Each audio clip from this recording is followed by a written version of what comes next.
So, all right. Shalom, Israel. Welcome back to Wednesday night class here at the Sword of Truth. And the water for coming out in class, in person, and also online for everybody that's watching online. Shout out to our brothers in Houston, Quadazab in Houston, Kazaki in Virginia, and Zion in Rochester, New York.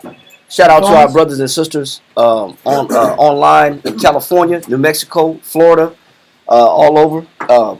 Most definitely shout out to our elder Kawakab in Guatemala, and our brother Amiatazar in London, the water, and shout out to them too for being a part of the Sword of Truth camp, major parts of the Sword of Truth camp and family, and also to the sisters. You can't have a nation without the sisters. So shout out to the believing sisters, believing women, and the children also that's up and coming, the future generation of the children of Israel. Shout out and shalom to you as well. All right, so today's topic, I know we're a little late. Today's topic is called Your Faith Defines Your Character. All right? Your faith defines your character. Write that down. Your faith defines your character. And if somebody want to get the definition of character, they can get that too, just for understanding's sake. But let's get that. Your faith defines your character. Get the definition of character. Character, 1828. Read that.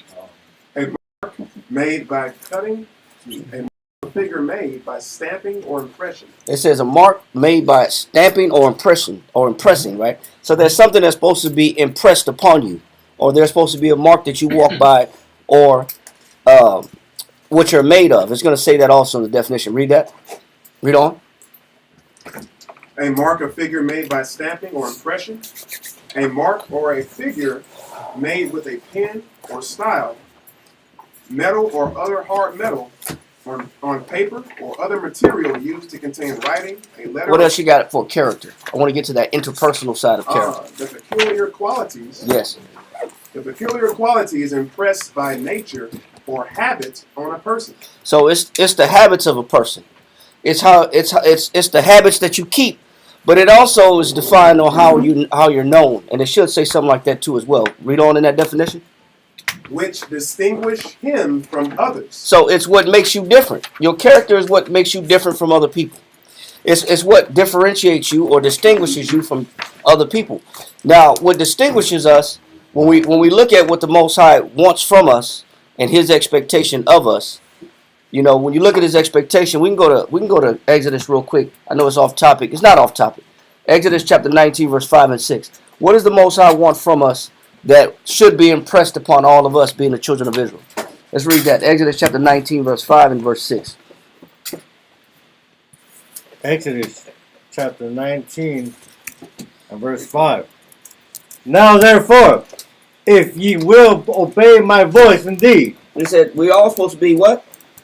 Obey my voice indeed. Everybody's supposed to be obedient to the Most High. That's everybody's obligation. Each and every one of us have an obligation to obey the Most High's commandments. We're all supposed to be obedient to His words. So that's something that's supposed to be impressed upon me. His laws, statutes, and commandments are supposed to be impressed upon us. All right? And that's what makes us different also as a nation of people to other nations. We know that from Deuteronomy chapter 4, verse 5 and 6, right? Yep. Somebody read that real quick. Just real fast. Read fast. You said Deuteronomy 4, verse 5 and 6? Yes, sir. I got it. Deuteronomy chapter 4 and verse 5 reads, Behold, I have taught you statutes and judgments. Read on. Even as the Lord, my power, commanded me. Go ahead. That ye should do so in the land whither ye go to possess it. Read on. Keep therefore and do them. Go ahead. For this is your wisdom. Go ahead. And your understanding. Go ahead. In the sight of the nations. And so the other nations supposed to witness what? What's been imprinted and impressed upon us, which is the Most High's commandments. This is the obligation that the Most High requires each and every one of us as a nation of people to walk by. We're supposed to be the representatives of the Most High's laws, statutes, and commandments on earth. Read on. Come, which shall hear all these statutes and say, Surely this great nation. He said, man, this nation is greater than other nations. This is not a normal nation. What sets us apart, what makes us special, is the fact that we exemplify the Most High's laws, statutes, and commandments. This is supposed to make up our character. Our character is supposed to be made up of his law, statutes, and commandments. Read on.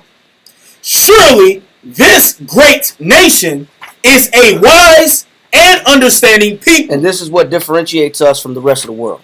Not because we can sing, dance, jump, run fast, do all these things, but for the fact that we know we live by the law, statutes, and commandments of the Most High. That's what makes us special. And that's what the Most High said in Exodus. Go back, let that go and go back to Exodus chapter 19. Exodus 19 and verse 5. Now therefore, if ye will obey my voice indeed, and keep my covenant, then ye shall be a peculiar treasure unto me. He said, if you keep my commandments, you'll be a special people unto me. You'll be different. Your value should be quantified as greater than any other nation on the earth. This is what makes you special. Peculiar means belonging to. This is what makes you, draws you close to me, is the fact that you obey my commandments. Read on. Above all people. He says above what? Above all people. And our relationship shall be greater than who? Above all people. We'll have a better relationship than anybody else on earth. Read on. For all the earth is mine. He said, I own everything. Read on. And ye shall be unto me a kingdom of priests. And you shall operate as a kingdom of what? Priests. You shall operate as a kingdom of priests. What is the priest in charge of? Sure. And what in particular in the church? What is the priest's responsibility? Various services. Services as far as what? Let's get just one or two services that the priest perform. We can go in the Old Testament to explain. What is the job of the priest? Serves at the tabernacle, drapes. the washcloth, Tabernacle for what purpose? cleansing, and in the aspect of the sacrificing for the people's Bingo. sins. Sacrifice for what? Sacrifice for the Making people's atonement for the people's sins, right? Yep. And maintaining a good standing with the Heavenly Father, right? Yep. Right? So he said we're supposed to be a kingdom of priests. What else? And ye shall be unto me a kingdom of priests. Go ahead. And a holy nation. And a holy what? Nation. A true nation, a set apart nation. That holy means kodash. That means holy, to be set apart, consecrated. That means to be set aside for a divine purpose. So the Most High has a purpose for us, and that purpose should be defined in our character. Now, finish that definition of character, if you have any more in that definition, because I want to get to a particular point in that second part that you brought out in the definition of character. 1828 Noah left the dictionary. 4. Character, the peculiar qualities. And what's the peculiar quality that we're supposed to carry? We're supposed to be a kingdom of priests and a holy nation, following and being obedient to the Most High's commandments. Read on. Impressed by nature or habit on a person, which distinguish him from others. Go ahead. These constitute real It says these constitute what? real character, What else? Go ahead. and the qualities which he is supposed to possess. And it's a quality that you're supposed to possess. Now we know that our character is supposed to be made up of the Most High's commandments. That's what we're supposed to be made up of. Now That's supposed to be our habit. that's supposed to be our habit, and that's also how people should know us. Does it have anything in there regarding how people know us or recognize you? Huh. Read on. Constitute his estimated character or reputation. It says it's also a part of your what? Estimated character. Your reputation. Okay. It's supposed to be a part of your reputation. Your reputation is how people know you. So when people identify you, when your name comes up or your face comes up, they know you as one to be obedient to what? The word. To the Most High's commandments, to His law, statutes, and commandments. You're that kingdom of priests, and you're that holy nation. When people see you, your lifestyle exemplifies that character. Right? Anything else in there? Hence, we say a character is not formed when the person has not acquired stable and distinctive qualities. They said that person his character is not formed unless you possess something. You possess certain things. Mm-hmm. You got to possess certain virtues in order to really define and sharpen your character, how you're known amongst people. So the Most High has an expectation from us. Our character is supposed to include the law, statutes, and commandments. That's supposed to be part of our reputation. People are not supposed to know us as the dope head, dope dealer, the liar, the stealer, the thief, the lick hitter, the one that hit lick, the finesser. They're not supposed to know us as the thought, the hood king, trap lord, trap god, the quitter, the failure. They're not supposed to know us as these things. When people see us, we're supposed to be obedient, following the Most High's commandments, and that's what makes us special. Now, we know that everything there's a season and a time. And that this particular expectation of the Most High is going to be met with some type of difficulty. So with that, let's go ahead and get started with the class. Let's go to we're gonna skip something that I got on here. I want to go kind of straight to the point. Let's go to 2 Timothy chapter 2 verse 3 and 4, and then also I want to go to Matthew chapter 8 verse 18. Count whenever you're ready. Ready? Read that. 2 Timothy chapter 2, verse 3. It says, "Thou therefore endure hardness." It says so when you're exemplifying these characters or qualities, that's part of your reputation, that you keep the Most High's commandments, and that you're a priest of the Most High God, and that you're part of a holy nation. You make up a holy nation. There's going to come difficulties. He says, but you must do what? Thou therefore endure hardness. He says it's not going to be easy maintaining this reputation.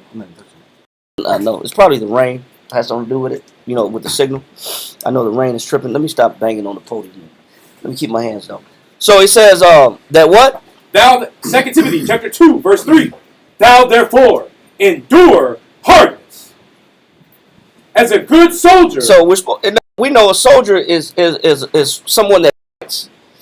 So we know that in life, following the Most High's commandments, Salaki, if it keeps cutting on and off. All right. Now just hold tight. It might stabilize. So he said we gotta endure hardness as a what? As a good soldier of Yahweh Shai. Read on. "No man that warreth entangleth himself with the affairs of this life." Now, what's gonna keep you back from living up to that reputation that the Most High expects from you? Entangling himself with the affairs of this life. What's gonna be preventing you or standing in opposition to you when it comes to you living up to the Most High's expectation? Entangling the affairs of this life. The affairs of this life, the affairs is your personal business. By definition, the word affair means your personal business. Your personal situation, your personal circumstance, what you deal with personally is the biggest preventer from you doing your job for the Most High. Another word for affair is event. Episode. Your personal events. Circumstance. Your personal circumstance. This is the one thing that will stand in opposition to what? The greatest expectation the Most High have for you is your personal events, circumstances, trials and tribulation, or by definition of affair, your personal business. What you got going on in your life will be the biggest hurdle which prevents you from being that top soldier for Christ. It's that biggest hurdle that you're going to have to fight in order to present yourself to the Most High as a kingdom of priests or as a holy nation, or to have that reputation of a priest. Keep that reputation of one that serves the Most High, or to even be a good soldier. The biggest hurdle is what's going on in your life. Whatever's going on in your life is the biggest preventer. Your business, your choices, your imagination, the goals that you set for yourself, the people that you're involved with in your life, it's your affairs. But if you're going to be a soldier for Christ, he said you got to what? It says, "Thou therefore endure hardness as a good soldier of Yahweh Shai. Read. No man that warreth entangleth himself with the affairs of this life." So if I'm in the battle working for the Most High in Christ, what's going to be coming against me? The things that I deal with on a personal level. My personal circumstances. My personal situations is going to be the biggest preventer. Now let that go and go to finish that though, and let's go to Matthew, like I called Matthew chapter 8, verse 18. Let's start right. We're going to start there after you finish this verse. It says, "That he may please him who hath chosen him to be a soldier." It says you got to please the Most High, because who chose you to be in this battle? The Most High. The Most High chose you. So because you're a chosen nation, a chosen generation. So therefore, you got to do what you got to do on a personal level to make sure that nothing's preventing you to being the best soldier you can be for the Most High in Christ. And that's your affairs. That's your personal business, your personal circumstances, whatever you got going on in your life. So let's read this in practice and see if this is a valid understanding. Matthew chapter 8, verse 18. Matthew chapter 8, verse 18. "Now then, Yahushua saw great multitudes about him. He gave commandment to depart unto the other side. And a certain scribe came and said unto him, Master, I will follow thee whithersoever thou goest. And that sounds great. And that's a great proclamation to make. Is to tell the Most High in Christ, I'll do whatever you want me to do because I know you chose me for a job to fight in this war.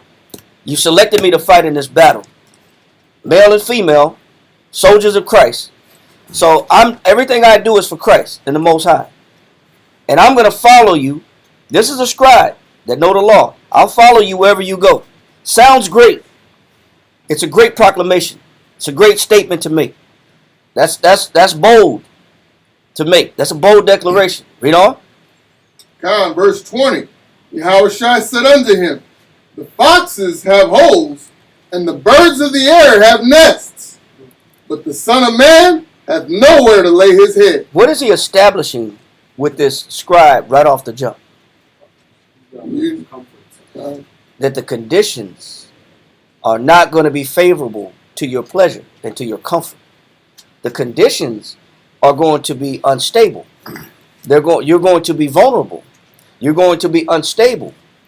You're not going to have a solid place to call home or to repose yourself and relax yourself and to be at ease. It's not something that it sounds great. I'll follow you wherever you go. Sounds great. But in practice, there's going to be some hardships.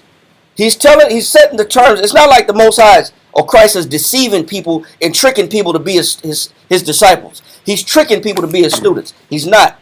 He's up front. He's up front from the jump. This is a lifestyle where you're not going to have any guarantees, although you may want guarantees. You're not going to have any promises. I'm not going to make no promises to you. You're going to have the biggest house in the world. Christ is not making that promise. You're going to have a plush, laid out pad. Your home life is going to be comfortable and squared away. You're going to get exactly what you feel like you deserve. No, it's not built that way. It's not made that way. He's letting them know from the very beginning that he says, foxes have holes, and birds of the air have nests, but the Son of Man hath nowhere to lay his head. He said, I'm going to let you know when you follow me, beware, be warned that life will get uncomfortable. You should know this from the very beginning as you participate in this war that the Most High chose you for, that he called you for, that the home life is not going to be comfortable. Read on. Verse 21, and another of his disciples said unto him, Lord, suffer me first to go and bury my father. He said, let me go and deal with my personal business. I got a death in the family, so let me go ahead and bury my father and what he's asking for is not unreasonable, because we know in the scripture in Ecclesiastes 41:38 it says, neglect not thy burial of your loved ones. You're not supposed to neglect their burial. So it's not something that we know is against the law. You're supposed to make sure you see somebody off for the last time when they pass. You're not supposed to neglect anybody's burial. But when you're serving Christ, he's showing them already that there's no guarantees that you can do those things that you feel like are lawful. So what he's establishing from the very beginning is, when you serve Christ, it's automatically a matter of priority. It's a matter of priority. You have to understand what comes first, what comes second, what comes third. And as these up-and-coming disciples, these up-and-coming students of Christ is learning from the very beginning, man, my priorities may have to be realigned. My priorities may have to be put on hold. What I find valuable may have to wait, even when it comes to my own family. Read on. Verse 20, verse 21, verse 23. And when he was entered into a ship, his disciples... No, verse 20, you're at 21. You're at 21. He said, first let me go bury my father. Read verse 22. Verse 22. You want me to read 21 again? Yeah. Verse 21, and another of his disciples said unto him, Lord, suffer me first to go and bury my father. See, that's a matter of priority. Let me do this business first. Let me handle my personal business first. Read on. But Yahushua said unto him, Follow me, and let the dead bury their dead. He said, you know what? He said, let the dead bury their dead. Follow me no matter what. What is he establishing right here? The business of the Most High takes precedence over everything else. And that's a hard pill to swallow. He said, when he said, let the dead bury the dead, he's not talking about zombies. He's talking about those that are spiritually dead. Those that are not awake to their true calling. He said, they'll take care of your father. He said, but what the mission I got you on reigns supreme. It takes priority. It's a matter of critical importance. It's a matter of national security. Because you're raising up a nation. That's our job. Right? Read on. Verse 23. And when he was entered into a ship, his disciples followed him. So now, they still stayed with him, right? Right. So they stayed with him. They said, okay, we're gonna follow him no matter what. Read on. Verse 24. And behold, there arose a great tempest in the sea, insomuch that the ship was covered with the waves, but he was asleep. It says, now, in this particular verse, we understand it. Put your phones on silent. We understand already that Christ just set the terms and the conditions of servitude, the terms and conditions of discipleship, the terms and condition of what it takes to follow Christ. There has to be a matter of priority. Priority is Christ over everything. Whatever I got going on, it has to be put on hold. This is just the way it is. That's the way it's designed and it's set up. And the Most High set it up this way. Because the Most High chose us to fight this war. Right? So he just dropped the terms and conditions. Now comes the what? Read on. Verse 25. Read that for 24 one more time. 24 again. Come. And behold, there arose a great tempest in the sea, insomuch that the ship was covered with the waves, but he was asleep. It says, now, after you've been given the terms and conditions of what's expected, now comes the trials. Now comes the tribulation. Now comes the epitome of faith. Now comes the test. Now I told you what you must do, but now I got to see if you believe it. Now I got to see where your mind is at. Now I got to put this in practice and identify through the situation, do you really believe, and are you made up of this belief? Is this your reputation, that you're a believer? Is this what you're made of? Is this how you're known? Read on. John, verse 25. And his disciples came to him and awoke him, saying, Lord, save us. We perish. And we die. Come get it. The ship is about to sink. It's overwhelmed with waves already. Water's coming over the edge of the ship. It's already getting doused and overwhelmed by the waves. It's like that movie Clear and Present Danger. Yeah. It's like the ship. I don't know. Some kind of ship movie. That's like All Is Lost. Yeah, right? All Is Lost. All Is Lost from Perfect Storm. All Is Lost from Robert Redford. That was a great, sad movie. Lost, Yeah. But you talking about, man, it's taking water. It's about to go down. But where is Christ at? He was asleep. Now, when you understand the difference between Christ and these other men, how is Christ asleep in a storm? When there's a tempest is a storm, a thunderstorm, severe storm. How is Christ asleep in this storm and they're panicking, saying we're about to die? What is the disciples' mind frame and what is Christ's mind frame? Fight or flight. They're panicking. But Christ is full of faith. He's the only one not panicking. Everybody else is panicking. Fight or flight. I like what you said. Fight or flight. And one is what? Repose, right? What you got, sis? I was going to say, I think Christ said it's like you really have control of the situation, so you just kind of stand for it and just do it. Well, let's find out. Because they got you got two different mind frames on the ship. One mind frame on the ship. Remember, your character is what differentiates you from other people. So you're looking at the character of the disciples at this time, and you're looking at the character of Christ. Look at how they respond to tribulation. Look at their response to turbulence. Look at how they respond to tragedy. The disciples are saying, "Hey, we're about to die." Christ is asleep. There's a difference of understanding here. You got to go to Psalms to understand this. Let's go to Psalms. Let's go to chapter 4 and start at verse 5. Hold what you got.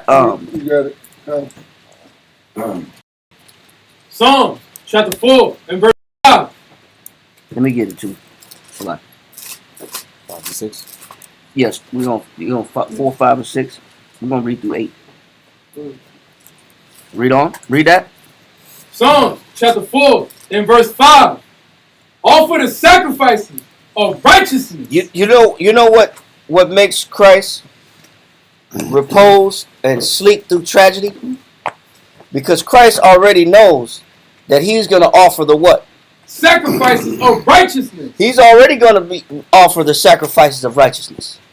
See, once I know how to put the Most High first, then I don't fear anything else that comes after. Hope you understand that. Once you know how to put the Most High first, you don't fear what comes behind that. Because Christ understands, listen, he understands that he's about to be that sacrifice. And he's not going to deviate. He said, so if you offer the sacrifices of righteousness, read on. And put your trust in the Most High. And you put your what? Trust in the Most High. Why are the disciples afraid? Because they don't trust the Most High yet. That's why the class is called Your Faith Defines Your Character. Because people that panic and that's full of fear and hesitate from making bold leaps of faith, they don't believe enough. These are the ones that deviate and turn the other way. These are the ones that panic when things aren't stable, when the conditions aren't favorable. Because they're not built up in what? They're not built up in trust. They're not built up in trust. But Christ, on the other hand, is sleep. Why? Because he does what? Because he trusts the Most High. That changes the situation drastically. Different dynamic. It's a different dynamic. Whether you're at ease or whether you're panicking.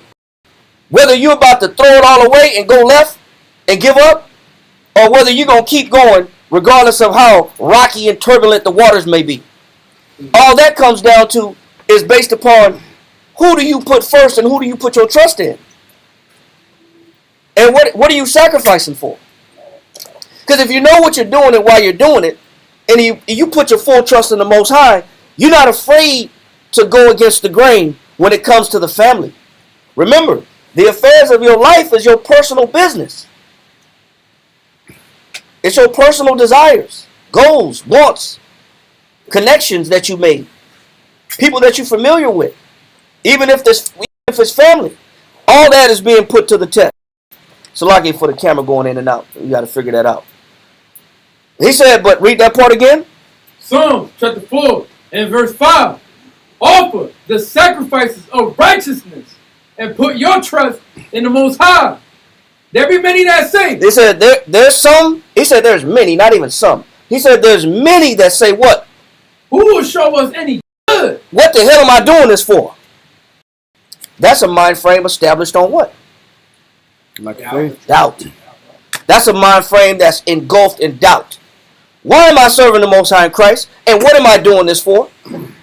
I don't see any good in what I'm doing. So why the hell am I working so hard? Why am I being so uncomfortable?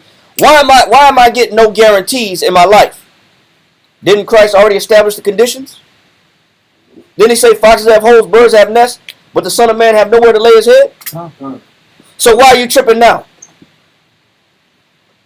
Why are you tripping now? And why are you having second thoughts? You're having second thoughts because you haven't learned how to trust who? Most High. You haven't learned how to trust the Most High. And therefore comes the doubt. Because therefore comes I want to quit, I'm panicking, I'm about to die. That's a very desperate mind frame. I'm about to die. That's desperate. That desperation shouldn't exist in people that got trust. Read on. There be many that say, who will show us any good? He gonna show us any good. Man, what the hell am I doing all this for? I'm not getting no recognition for all my hard work. Nobody's respecting me for the work that I'm doing. Who gonna show me good? Who gonna give me what I think I deserve based on all my hard work? Because the next question is, I don't know why am I doing this. I don't know how long I'm gonna keep doing this. I'm gonna put an expiration date on my service. If I don't see nothing change by such and such a date, then I got to do me. Cause I don't see the benefits. I'm not reaping the benefits of all this sacrifice. It's time for another way to. That's time. Maybe that's a sign that I need to do something else. Maybe that's your doubt talking to you. Maybe that's your doubt telling you that you're not seeing any good for your sacrifices. Therefore, you need to do something else. Maybe that's the spirit that doubt is talking to you. Because it's not trust. We know what happens if trust is talking to you. Read on. Come. There be many that say, who will show us any good? Lord, lift thou up thy light of thy countenance upon us. When you know what you're working for and why you're doing what you do, you know that the Most High is paying attention to what you're doing. You know the Most High is watching what you're doing. You know the Most High is taking note of what you're doing. You know the Most High is paying attention and He's counting all your sacrifices. And you know that your work is not in vain because you know the Most High is a witness to your labor. That's part of also having faith. Read on. Come, verse 7. Thou hast put gladness in my heart. See, when you have full trust and full faith and confidence in the Most High, the reward of trusting the Most High is you get what in return? Gladness in my heart. You get gladness where? In my heart. You don't get anger, bitterness, resentment, regret, I should quit, this is too much, depressed, I'm depressed. He said when you have full trust in the Most High, he said regardless of the condition, what comes over you is what? He said you should get what? Gladness in my heart. Gladness in the heart. A positive mind frame it comes from those that's the reward of those that trust the Most High. Is a positive mind frame. The reason why your mind is so negative is because you are lost somewhere. You're missing something. You're missing trust.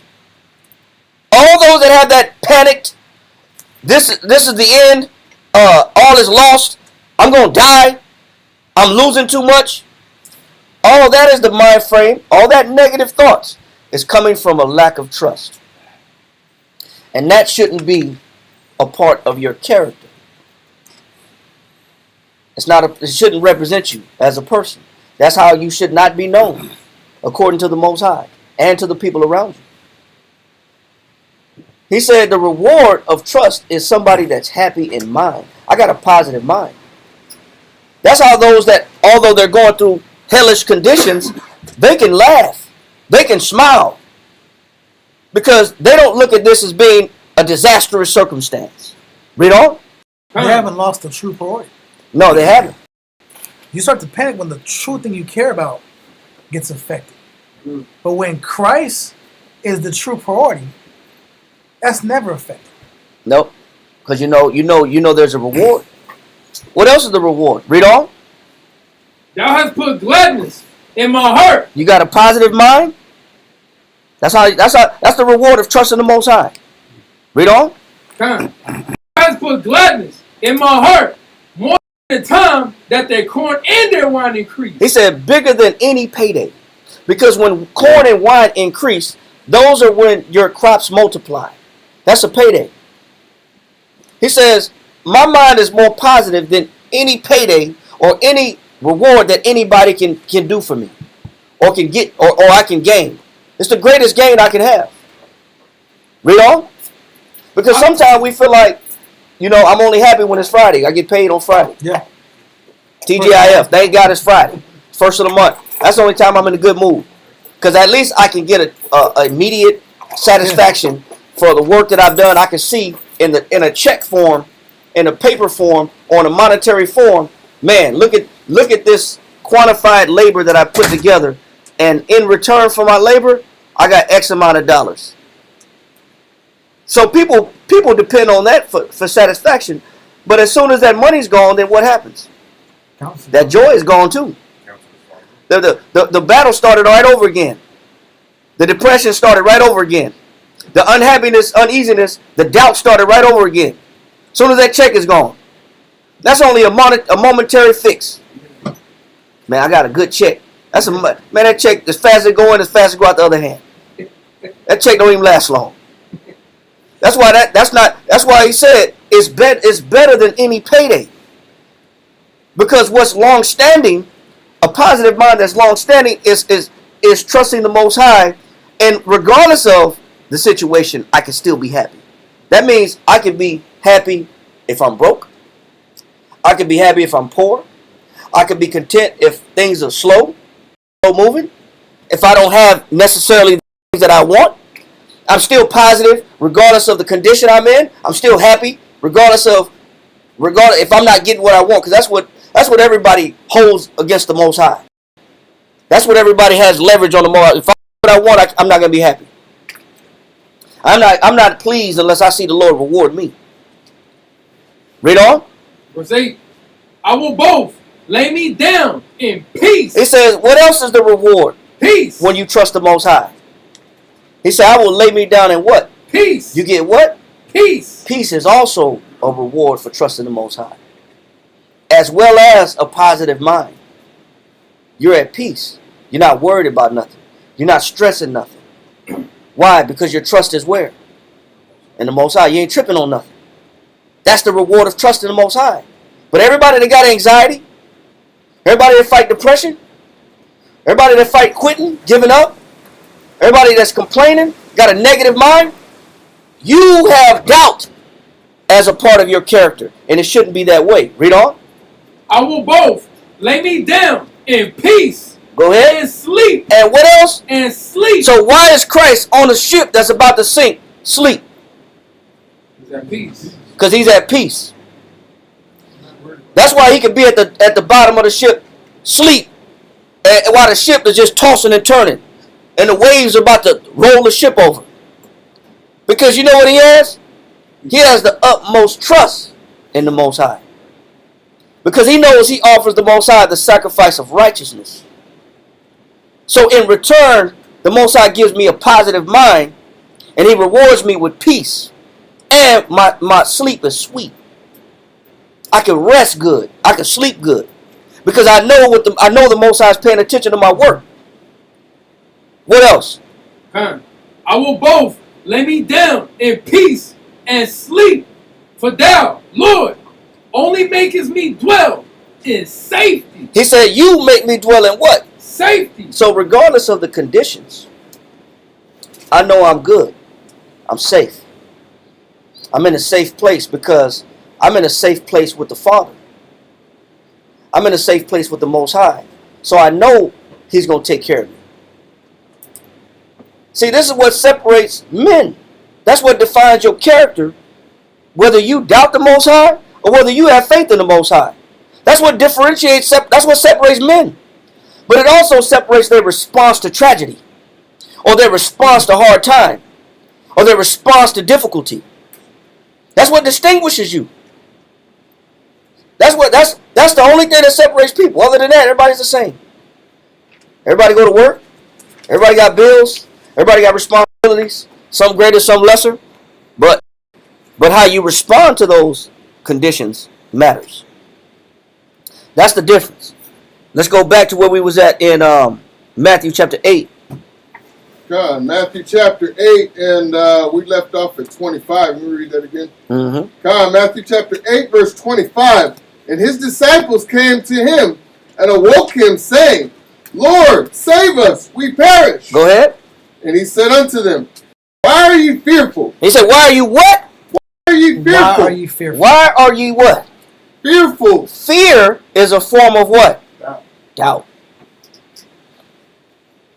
So, although Christ may give you the law, the terms and conditions, and the Most High can lay out the statutes and commandments, does that mean that you really believe?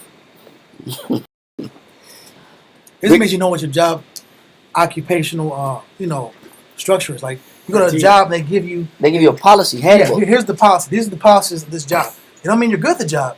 It means you know the job. You're aware of the policies, of the requirements. You believe the policies.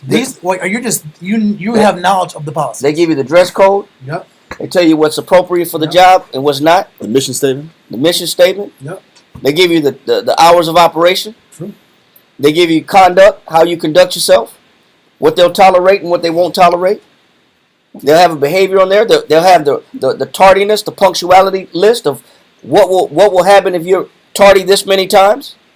You know, you got this many strikes, then you get this many write-ups. After this many write-ups, you get a suspension without pay. Yeah. And after suspension without pay so many times, you get terminated.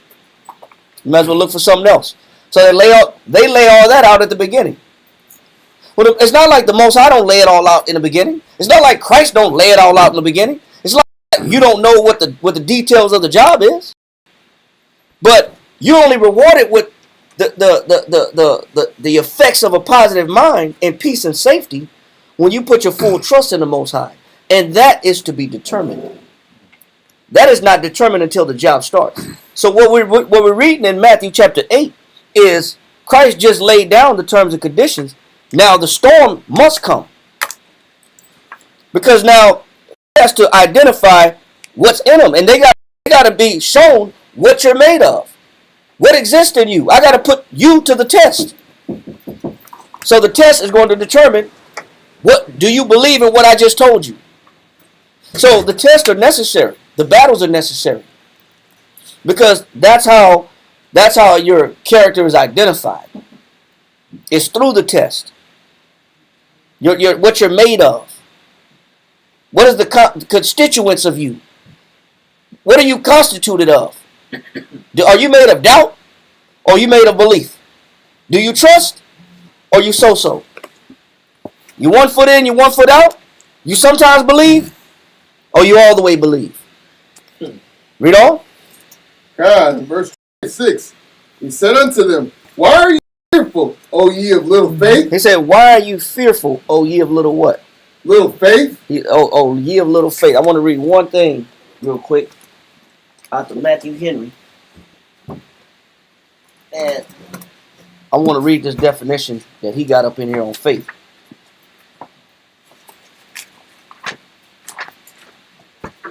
You can read this right here on the definition of faith. Based on the Matthew Henry commentary on his definition of faith. Top. Yeah, the pink cover. It is a firm persuasion. It said faith is a what? A firm persuasion. That means I'm firmly persuaded. That means I'm not shaky. I don't doubt that the Most High will be with me. That means I could face certain hardships, certain conditions, and I don't shake. I know I can face situations that are uncomfortable to me, but it may not be comfortable, but it doesn't rock my belief. It doesn't make me throw the Most High away. He said faith is what? It is a firm persuasion. It's a firm persuasion. And expectation. And because I'm fully persuaded that the Most High is real and that He'll help me, so I expect the Most High to what? That the Most High will perform all that He had promised to us in Christ. So then I could be at peace because I know that the Most High has things in store for me that He promised me that I can expect to come, even though the current condition isn't so good. So it's an expectation of good while holding on to a rock solid, persuaded mind state that the Most High will be there for me. It's a rock solid belief. It's firm. It's immovable. What else? And this persuasion. He said, and this persuasion, go ahead. Is so strong. It said, but to persuade somebody means to convince somebody. So the conditions has to reveal, are you fully convinced? If you're panicking saying, I'm about to die, you're not fully convinced. No. If you're quitting and you said, I can't do it, You're not fully convinced. There's some doubt in there somewhere. If you say I don't know what to do or what to say, I don't know if I can do this, what you're asking me to do. This performance is too difficult. Then maybe you're not fully convinced. He said, but real faith is when you're fully persuaded. Go ahead. And this persuasion is so strong that it gives the soul a kind of possession and present fruition of those things.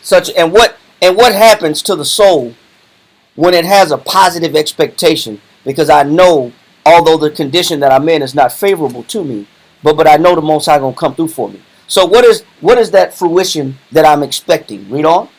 What is the state of the soul when you have that level of strong conviction? Read on. Fruition of those things gives them a substance in the soul. And that's what character is. It's substance. Read on. By the first fruits and foretaste of them. So the believer. It says by the first fruits and the foretaste. Meaning I know what it tastes like before I actually put it in my mouth. You understand what he's saying? He said you could see the blessing before the Most High even give it to you. That's how strongly convinced and persuaded you are in your belief that the Most High is going to fulfill his promises. I could taste the reward. He said it's a foretaste. That means before I actually get the reward, I already know it's coming. Now, that gives the soul a secure feeling. That gives the soul some security. I'm not worried, man. I know the Most High going to tell. I'm not tripping. Man, you just lost your job, man. What you gonna do? What you gonna do? Man, I ain't tripping. Yeah. I ain't tripping. Lost one, lost them all. Lost one, lost many. You know what I'm saying? They come and they go. The Most. Man, what you gonna do? He just left. He left you with all the kids. What you gonna do? Well, my grandma did it by herself. I guess I gotta do it by myself. Well, she just up and left. She don't want to be with you no more. How do you feel about that? Put a mic right in your face, Archie. Yeah. Yeah. How do you feel? How does that feel? Well, hey, they come, they go. I wish she would stay. but maybe the Most High got something else planned for me. You know what? He said that's a foretaste. Meaning I already know the Most High gonna reward me even before he does. So I'm relaxed. I'm not tripping. Uh-huh. Read on. So that believers. It says so that believers, go ahead. In the exercise of faith. Because their faith is being what? Exercise. Because their faith is being exercised. All tribulation is an exercise of faith. Read on. Are filled with what? With joy. With what? Joy. We just read that a positive mind was a reward of trusting the Most High. We just read that sweet sleep and rest and peace was a reward of trusting the Most High. So what else is a reward of trusting the Most High? When I got faith in the Most High, I got great joy, even in the midst of tribulation. He said, great joy. Go ahead. Joy unspeakable. He said, it's joy unspeakable. I can't even explain. Yeah. That means some people may consider that you were crazy. How are you able to laugh, smile, be happy, and you just lost your job? You can't explain. You can't explain to them. You can't even explain it, man. I can't explain to you the fact that I ain't tripping. Other than the fact of, right. I'm going to get some rest. I got an off day. I'm going to go ahead and turn this termination into a vacation. Yeah. That's what I'm going to do right now. I'm just turning into a vacate real quick because I'm not tripping. You know what? You can only have that level of comfort and security when you have absolute firm trust in the Most High. And it's always easier said than done. And that's why the ship with the tempest had to come. Because although Christ told him, hey, foxes have holes, birds have nests, Son of Man have nowhere to lay his head, he still had to show it, and the condition had to be decisive enough to determine that, their faith. And they had to know the difference between their master and themselves. Yep. I had to see there's a difference between me and Christ. Okay, now I know what I'm working towards. Yep. Perfect. I know what I need to. I know what faith looks like. Yeah. It looks like that. That dude is resting in the middle of a storm. That's what faith looks like. What else? It says, joy unspeakable and full of glory.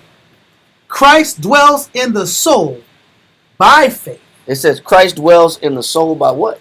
By faith. So by belief. Christ is with you when you what? When you believe. When you believe. Christ is with you when you believe. Now, I This one goes hard too. I gotta get this too real quick. Matthew 18 and read verse. You mean Matthew chapter 18, 18. verse 19 and 20.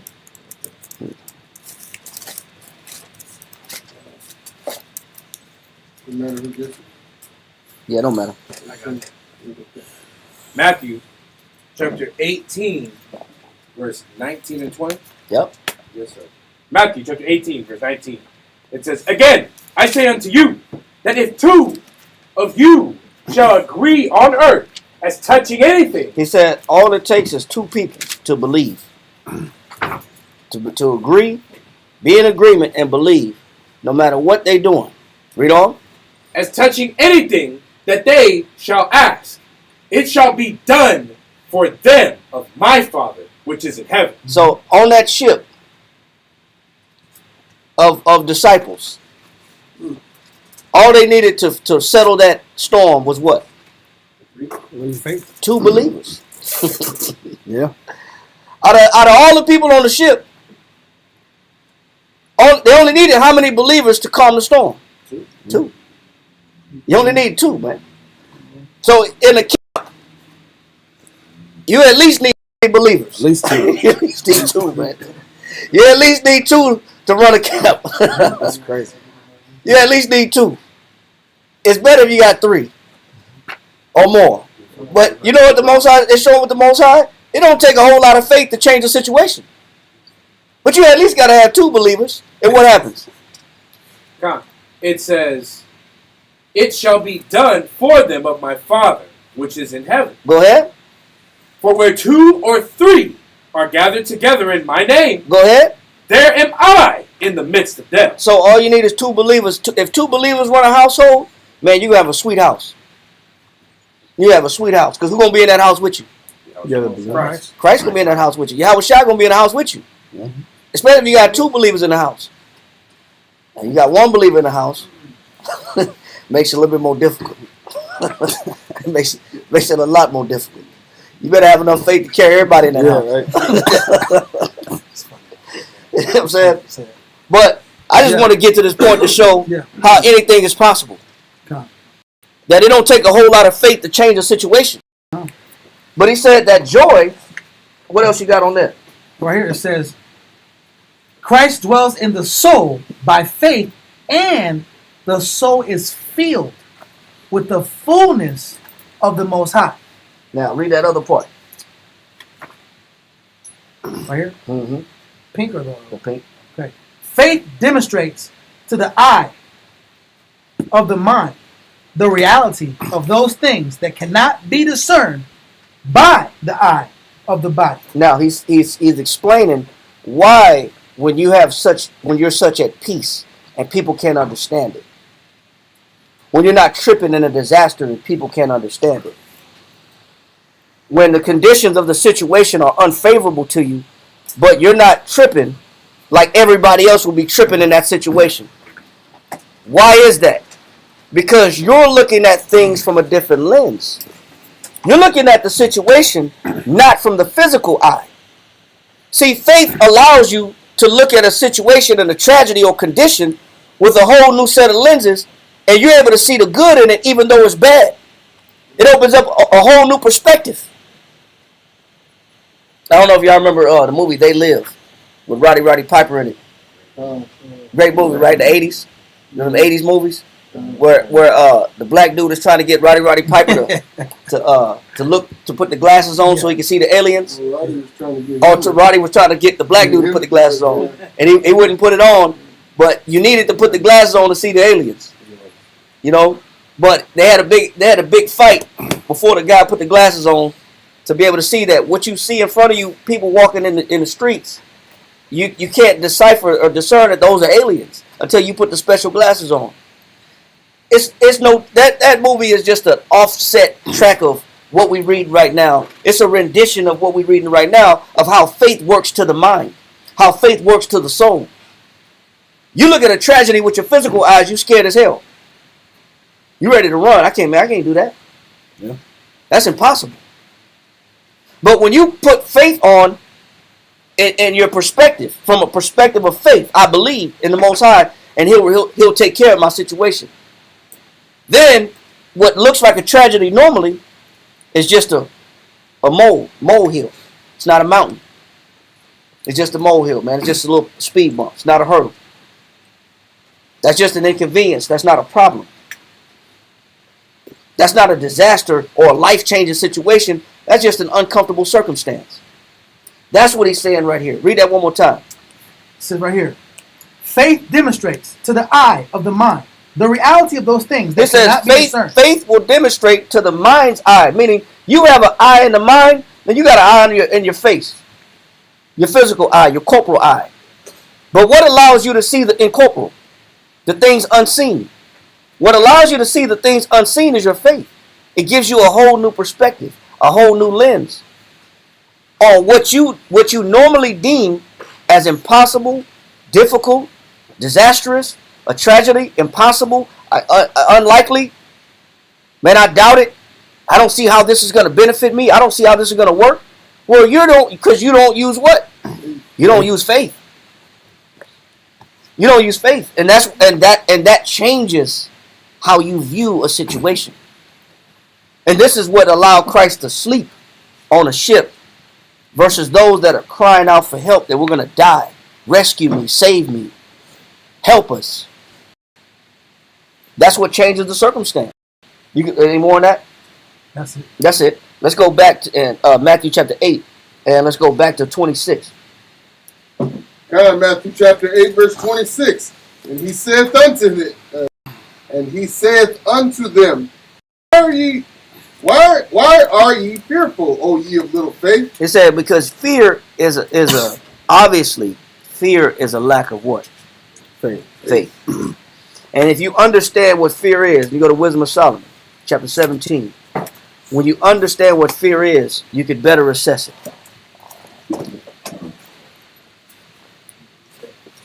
Give me Wisdom of Solomon, chapter 17, and give me verse 12. Come. Ready? Yep. Wisdom of Solomon, chapter 17, verse 14 reads. No, verse 12. 12 reads. For fear. It's telling you what fear is, man. Fear, which is another form of doubt or unbelief in the Most High or lack of trust in the Most High. What is it? Read on. For fear is nothing else but a betraying. It's a betraying. It betrays you. Fear lies to you. Fear deceives you. It's real if you're looking from your physical eyeballs. But what the Most High is asking you to do can be accomplished. You just have to put on a whole new lens, a whole new mindset. He said, but fear will lie to you. It'll betray you. It's nothing more than what? But a betraying of the succor. The succor is safety. It robs you from safety. Fear robs you from knowing that you're going to be okay if you trust the Most High. Fear robs you of the notion that the Most High will take care of me in a difficult situation. Fear will steal confidence from me in a difficult situation.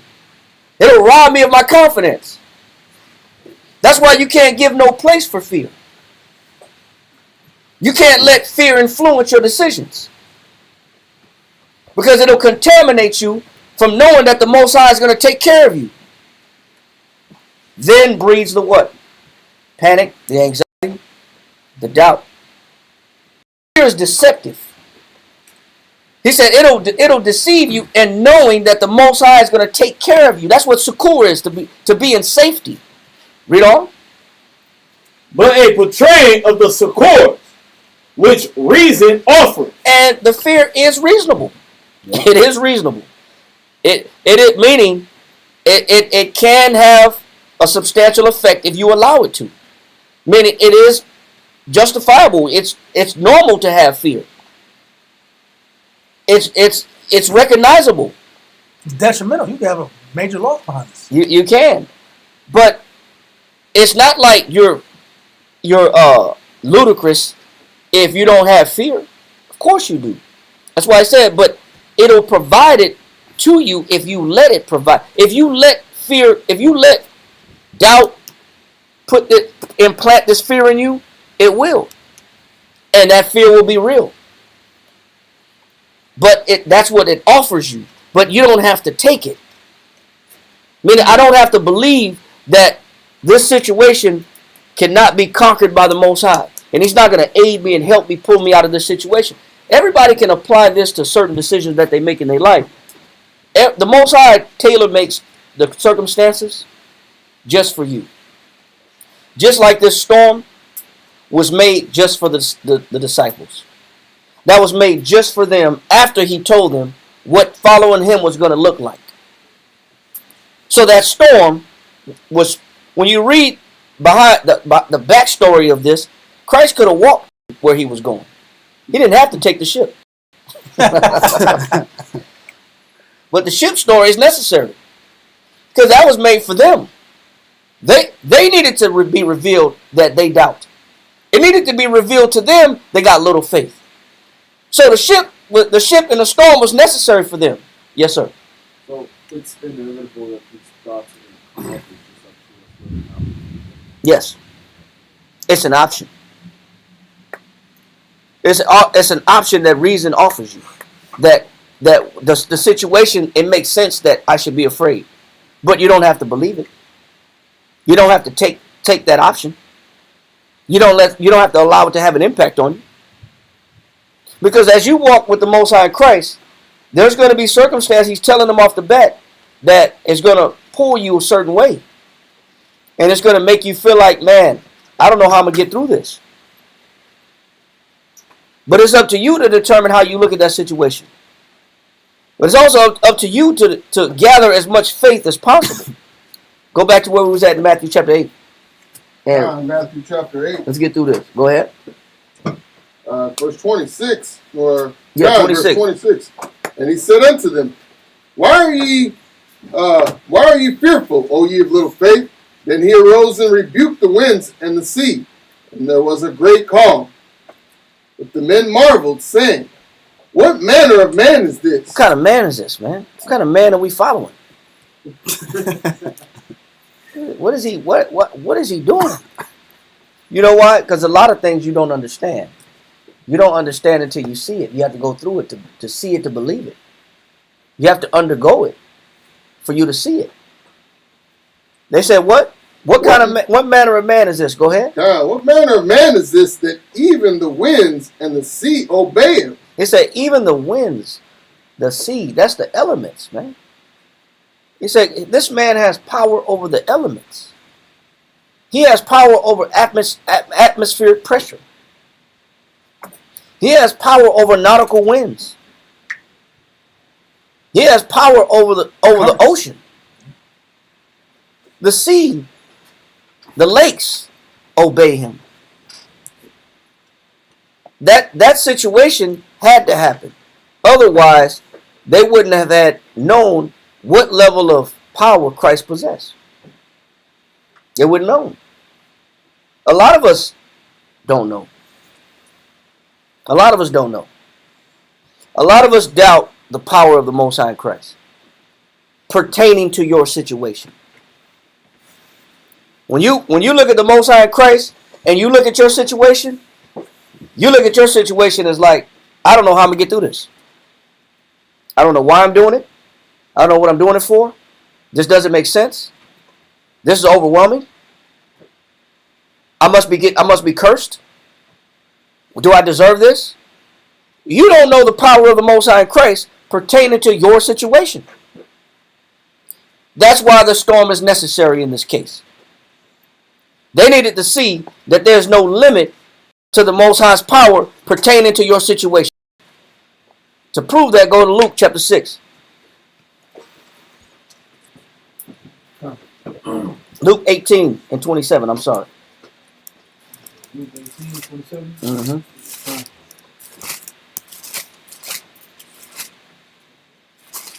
Mm-hmm. Done. Luke chapter 18 and verse 27. Start at verse 26. 26. And they that heard it said, who then can be saved? Read on. And he said, the things which are impossible with men are possible with the Most High. Read that again. Done. And he said, the things which are impossible with men are possible with the Most High. He said the things that are impossible with men, the things that men deem impossible, the things that men believe that are impossible.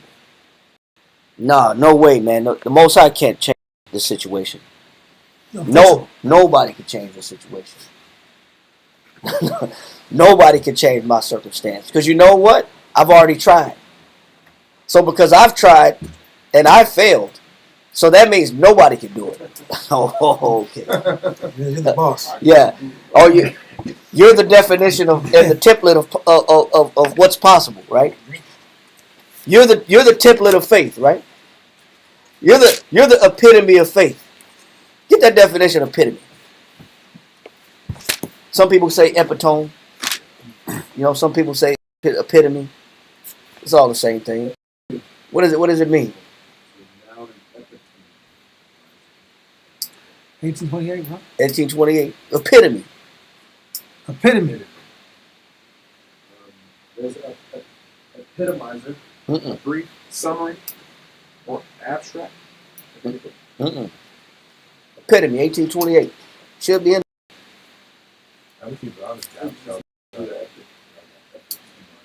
EPIT. OME. It's French. Yeah. Ain't got it. You got it? It's 1590 says well- to shorten, condense, or abridge. Mm-mm. The To epitome. typify or embody. Oh, Yes. The meaning. Typify or embody. You got it right here. Nah, I ain't got it. Yeah. It's not with a Y. It's with an E. Both of them. Okay. You got it? Which is a person or a thing that is a perfect example Yes. That's it. of a particular Read it again. That's it. Read it again. A person or a thing that is a perfect example. So, are you the perfect example of faith? Because you tell yourself, well, I tried to fix the situation, but I can't do it, so nobody can do it. So, are you the epitome of change? Are you the epitome of faith? Are you the epitome of God's power? Because Christ is.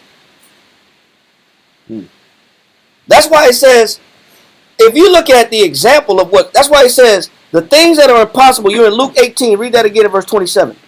Luke chapter 18 and verse 27. And he said, the things which are impossible with men. You know what? Because men are not the epitome of faith. Men are not the perfect example of faith. Neither are women. They're not the perfect example of faith. By definition, the epitome of something is what? A person or thing that is a perfect example of a particular quality or type. Yeah, you know, when it comes to faith, when it comes to trust in the Most High, who's the epitome of that? Christ is. That's why faith don't stop with you. It's beyond you. What's possible doesn't stop at you. I've tried everything. Well, you know what? You're not the perfect example of trying everything. You're not the perfect example of belief. Well, if I tried it this many ways and it don't work, I don't know. I don't see how it's gonna work. Okay. Yep. So you're just a template of what's possible, right? No, you're not. You got to look at the Most High in Christ as being the perfect example of what's possible. It goes past you, because we doubt. We have fear that come upon us. When we're told to make tough decisions, we sweat and we cry and we quit and we lose zeal. We slow down, we lose motivation. We get sad. But you know what? He said what's impossible with men is what? are possible with the Most High. It's possible with the Most High. You can't put the Most High's ability in a box. You can't say, man, nothing's gonna work. You can't say that. Because I tried everything. So what? That's why you have to put your faith in something greater than you. And that's why Christ is teaching his disciples that if you believe with the Most High, then anything is possible. Everything becomes possible when you believe in the Most High. That's a transitionary thought process. He has to get them from thinking one way to another, a whole new way. Putting on a whole new mind frame. Go back to that in Matthew chapter 18. All right, Matthew Chapter 8. Chapter 8. Matthew chapter 8 and 26. And he said unto them, Why are ye fearful, O ye of little faith? Then he arose and rebuked the winds and the sea, and there was a great calm. But the men marveled, saying, What manner of man is this, that even the winds and the sea obey him? He said, you know why? They needed to see the power of Christ. Because otherwise, they needed something to challenge their doubt. You need something to challenge your doubt. Otherwise, you'll stop trying, you'll stop giving, you'll stop working. Because doubt will consume you. You'll be overcome and overwhelmed by what's impossible. You give up easy. You give up quick. You resort to comfort foods, alcohol, drinking, smoking. You resort to pleasure. All because you're stressing, because you don't got no what? You ain't got no faith. It ain't in you. But it don't take much. Let's go to 1 Kings chapter 17, and we're going to start at verse 10. We're going to go to 1 Kings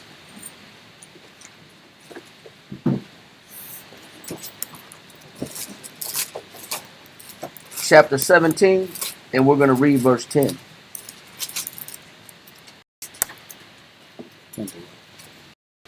Through 16. We'll stop at 16.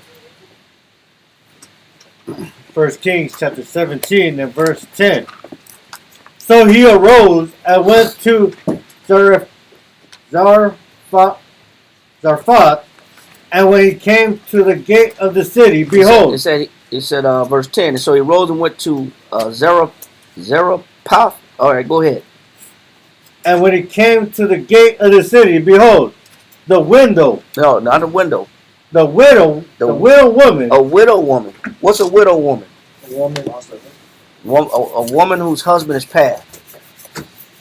A woman that's husbandless. Read. The widow woman was there gathering of sticks. She was putting 2 sticks together when Elijah showed up. All she had to her name was 2 sticks. Read on.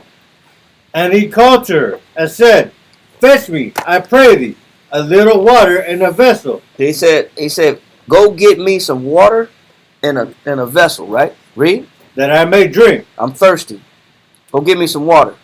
Read. Now we know that during this time there's a great famine going on in the land. Mm-hmm. Read on. And as she was going to fetch it, he called to her and said, Bring me, I pray thee, a morsel of bread in thine hand. He said, while you at it, while you on your way to give me that water, bring me back a piece of bread. Give me some food and some drink. Read on. And she said, As the Lord thy power liveth, I have not a cake, but a handful of meal in a barrel. She said, all I have out of this whole barrel, if we take a barrel being 55 gallons, right? Like a 55-gallon drum. Yeah. Out of a whole barrel. Yeah. She said, out of this whole barrel, I got what? A handful of meal. You know what a handful is? No, it's less than a cup. It's the palm of your hand. It's less than a cup. A cup is 8 ounces. The palm has got to be only about 4 ounces. Probably about a half a cup, maybe even a fourth of a cup. She said, all I got out of this whole barrel is a fourth of a cup. I don't got much. What was I planning to do with this fourth of a cup? If I got a fourth of a cup of this meal, what else? but a handful of meal in the barrel and a little oil in the cruse. I got a little corner of oil in an oil bottle. A cruse is a vessel. I got a corner of oil in a vessel, and I got a handful of meal out of this whole barrel. I don't got much. And I am gathering 2 sticks, He said, and I'm getting 2 sticks together. Go ahead. that I may go in and dress it for me and my son. I'm about to prepare this little bit of meal that I got left out of this barrel, and I'm about to mix it and hit it with that oil, that little corner worth of oil that I got left, and do what? That we may eat it and die. Last meal. And this is the Last Supper. And we out of here. We just gonna stretch this. We're gonna try to stretch that bread. You know you're gonna try to stretch that bread out. You know, I know how to stretch. I don't know, for those that know Taco Cabana. Back in the day, when you broke, they give you they used to give you 2 corn tortillas when you order a taco. So I take 2 corn tortillas, split them in half, and then take half the meat and put it in and make 2 tacos out of one. Now you got 2 tacos instead of 1. You know how to stretch food when you're hungry. You ain't got it. You gonna try to stretch it and make it last, man. You gonna roll it out the best way possible. But you know what? This is somebody that it's reasonable for her to have the notion that this is all we got left. For one, she doesn't have a husband. She doesn't have anybody to go out and work. She's by herself. She's a single parent. She's a single mother. The doubt makes sense. She's in a famine. You know, when you got a husband, you got somebody that can go hunt. Go look for something. Go scrounge for something. Go find something. Put the family first. But when you solo and you got to run this ship by yourself, it makes sense that she thinks that death is around the corner. That's an understandable thought process. Yes, sir. Woe to them that is alone. Ecclesiastes 4:9. Woe to them that's alone. Yeah, because they don't have a help. They don't got no help.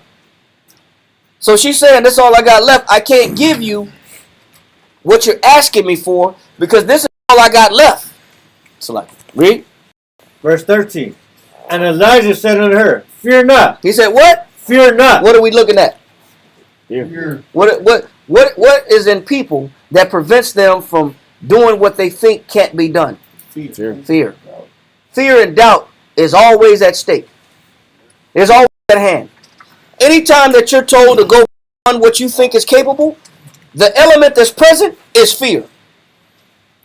Anytime that you're told to do more than what you want to do, what sounds comfortable to you or reasonable to you, push past this feeling, push past this thought, what's present? Fear is present. It's always on opposing you like an enemy in a corner. It's always standing opposite in the ring against you. Because in your mind, there's limitations. In your mind, this is impossible. In my mind, tragedy is on the horizon. In my mind, this circumstance is overwhelming. I can't get through this. I don't know how I'm going to live without her. I don't know how I'm going to live without him. I don't know how I'm going to get through this. Fear is always present. But remember, fear is an option. It's not mandatory. Fear is optional. It's a choice. You don't have to be afraid. But even when it sounds reasonable. Read on. 1 Kings chapter 17, verse 13.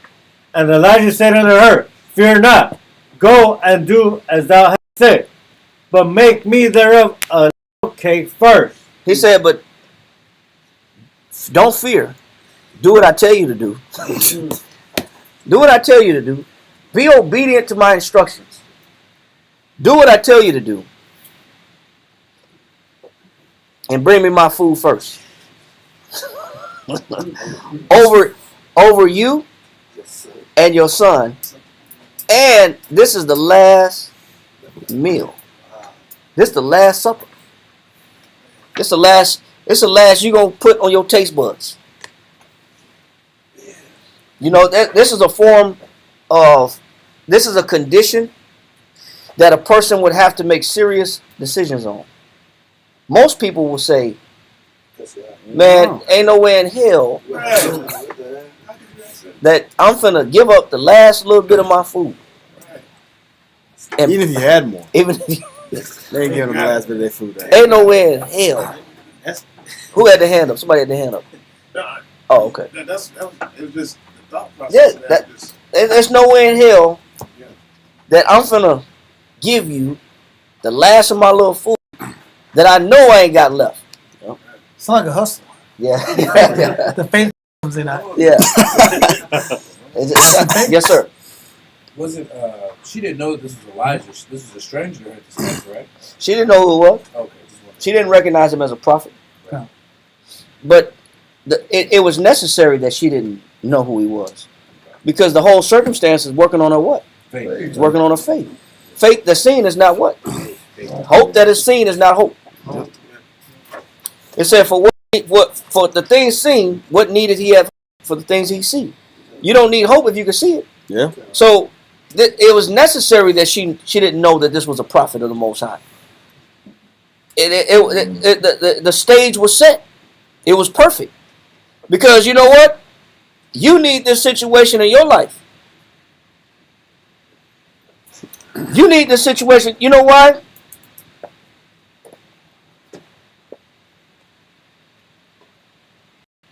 Go to Isaiah chapter 54, verse 5.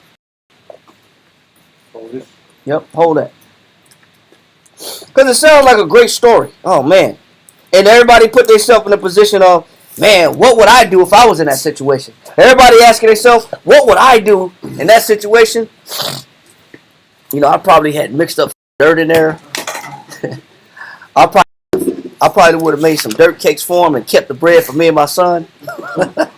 Make it look like I was hooking him up with some bread. To do what Esau do, put some meat glue in there. Right? Put some meat glue in there. Fill it. Yeah. A little more filling in there. Yeah, just, you know what I'm saying? Or just say, y'all, I'm going to do it and then take off running. You know what I'm saying? Everybody asks, well, man, I don't know if I could do that. Read that. Isaiah chapter 54 and verse 5 Read. For thy maker is thine husband. It said the Most High is your husband. And sometimes you think you're a widow. Sometimes you think you're by yourself. Sometimes you think you don't have no help. Read on. The Lord of hosts is his name, Read on. and thy Redeemer, the Holy One of Israel. Read. The Most High of the whole earth shall he be called. He said he's the power of the whole earth. Read on. For the Lord hath called thee as a woman forsaken. He said the Most High called you like a what? As a woman forsaken. So who's that widow that only got 2 sticks? It's you. Who the woman that only got a corner meal left in a barrel? It's you. You that woman. See, a lot of people look at this like a story. This ain't no damn story. This is you. This ain't her faith on the line. This is your faith on the line. This is not her faith being explained in the book. This is your faith being explained in the book. Because the Most High want to see what you're going to do. Not, I'm just hypothetically speaking. No, the Most High is realistically speaking. You're that woman forsaken.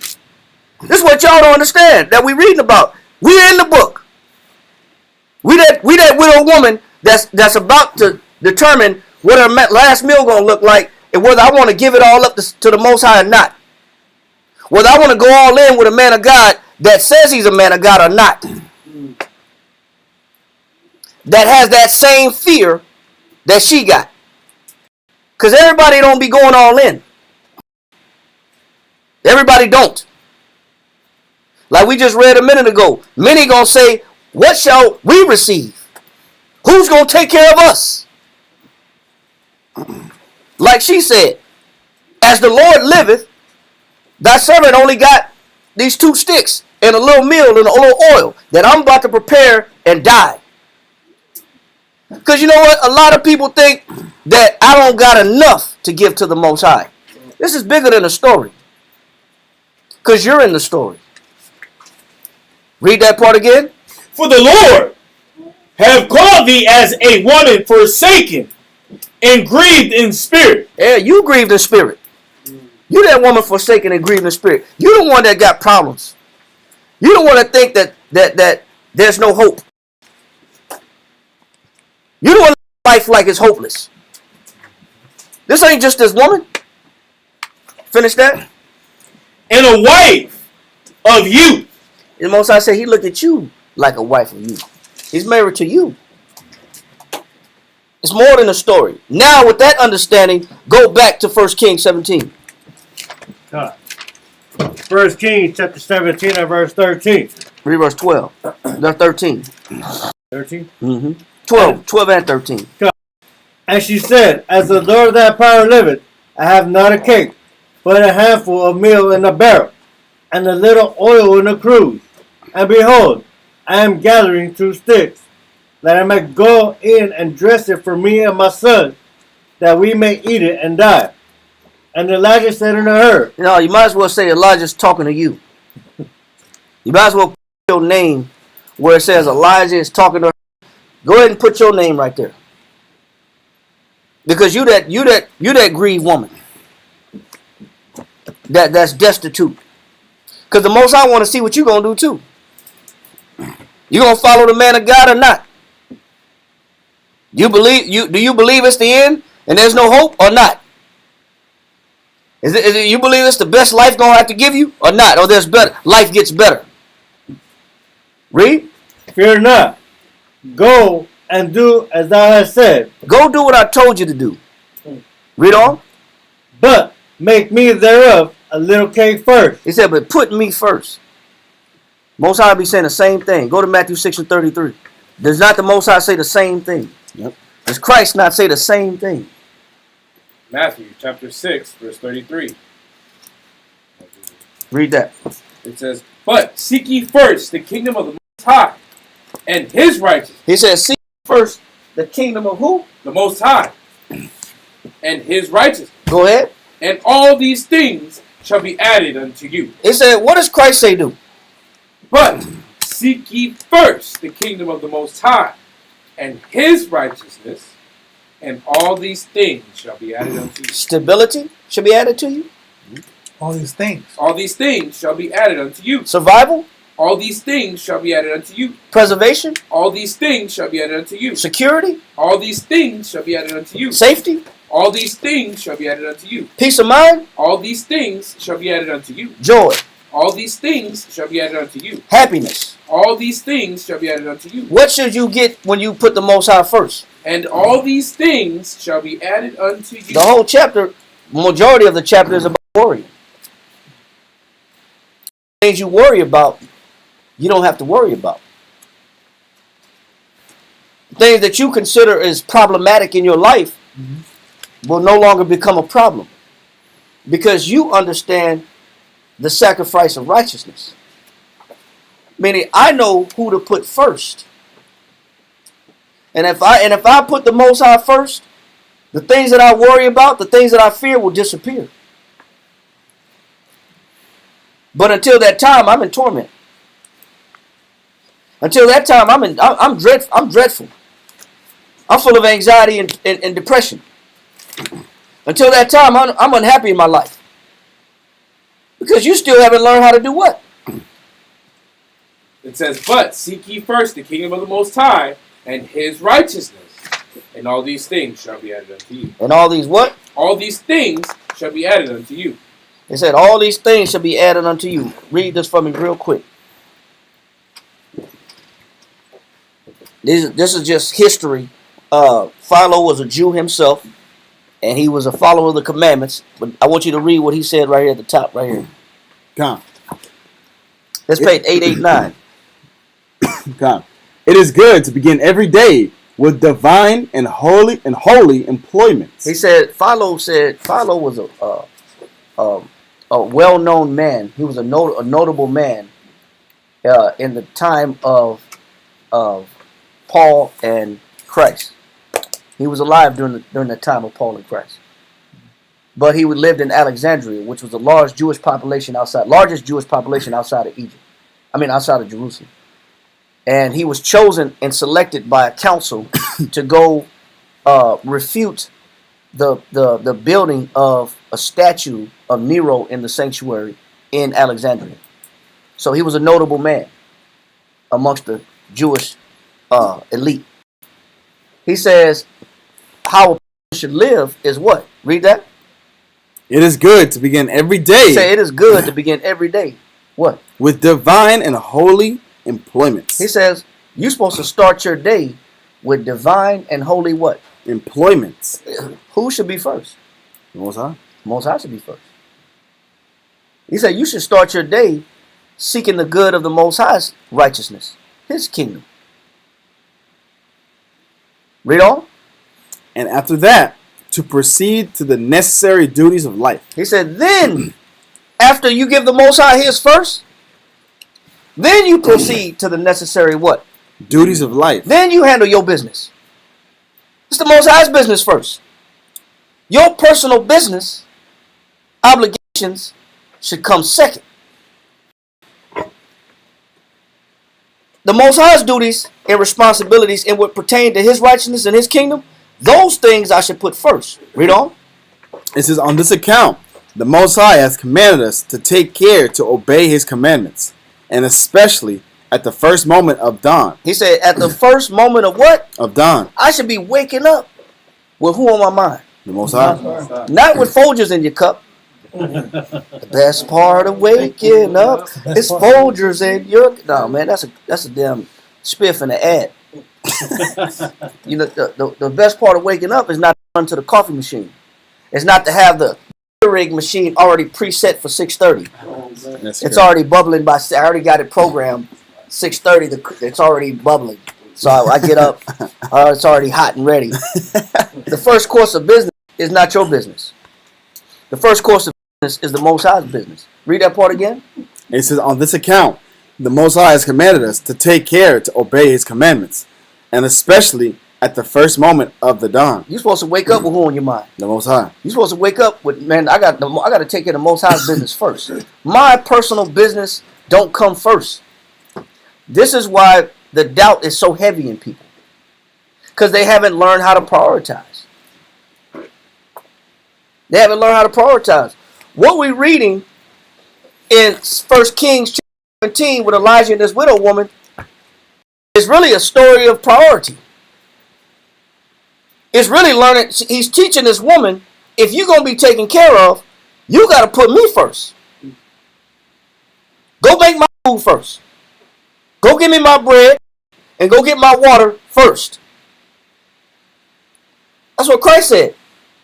Seek ye first the kingdom of the Most High's righteousness, and all these things shall be added to thee.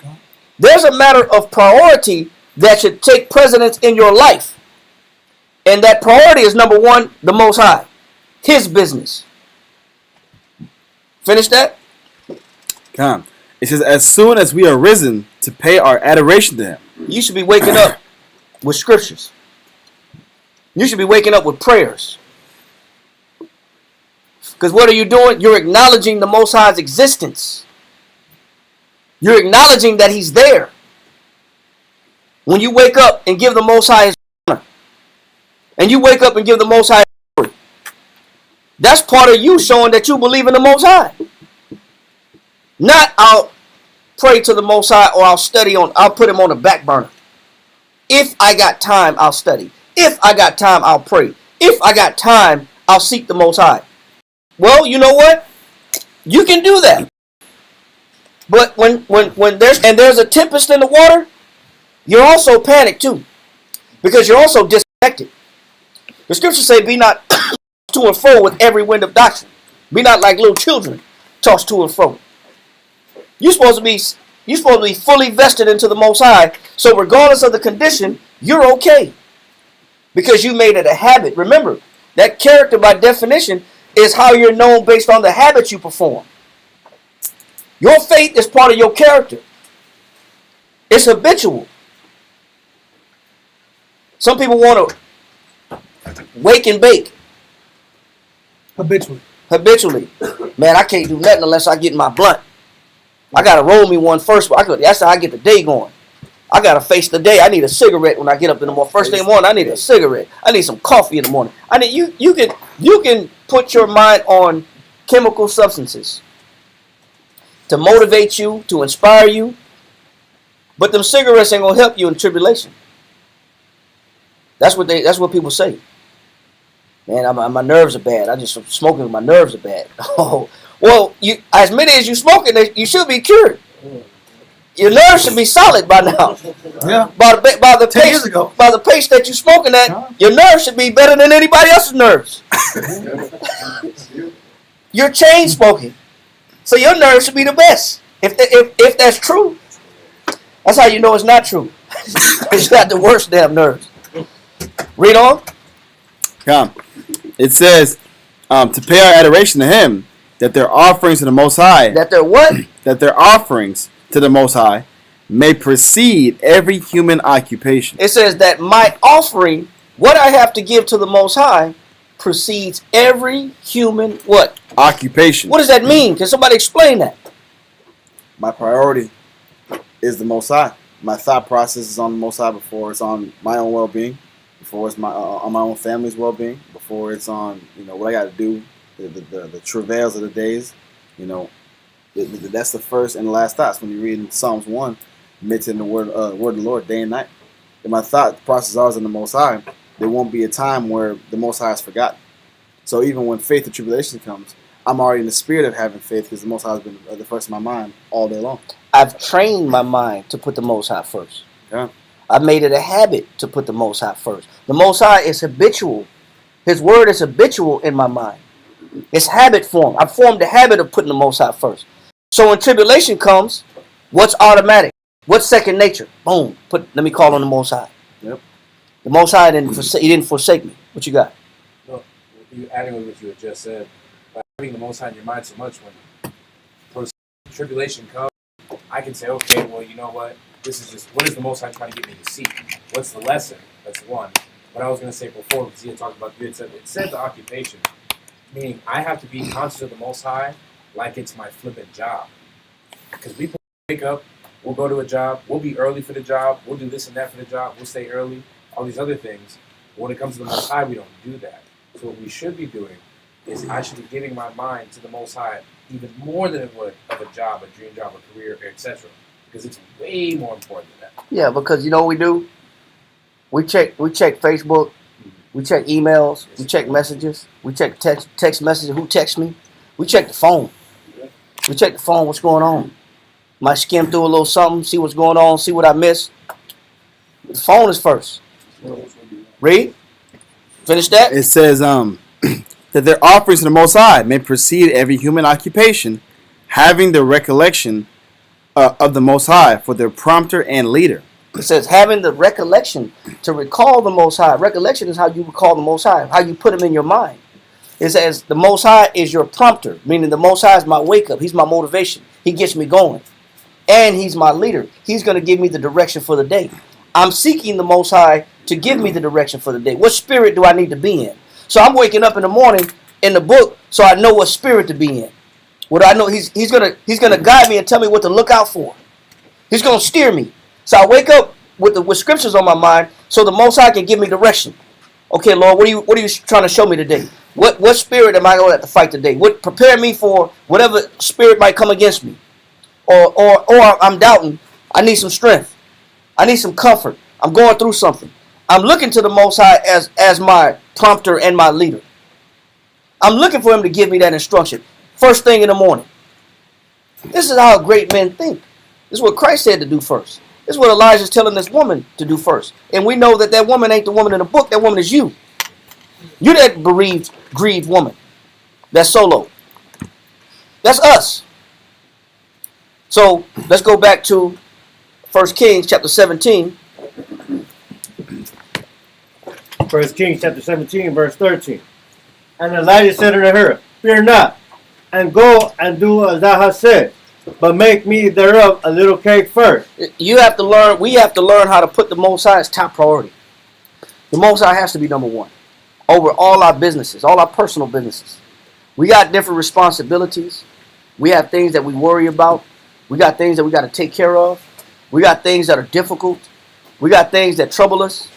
But you got to learn how to reestablish and re-gear your mind to where the Most High is the top of the day, top of the morning. Yep. Read. Says, and bring it unto me, and after make for thee and for thy son. He said, after you feed yourself. Read on.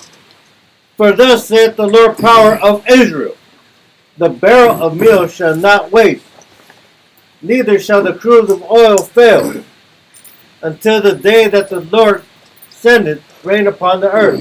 He said, don't if you have this level of faith where you learn how to put the Most High first, he said, what you worry about, what you're afraid of, what you think you're gonna lose, what you think you're gonna miss out on, what you think you're not gonna be able to take care of.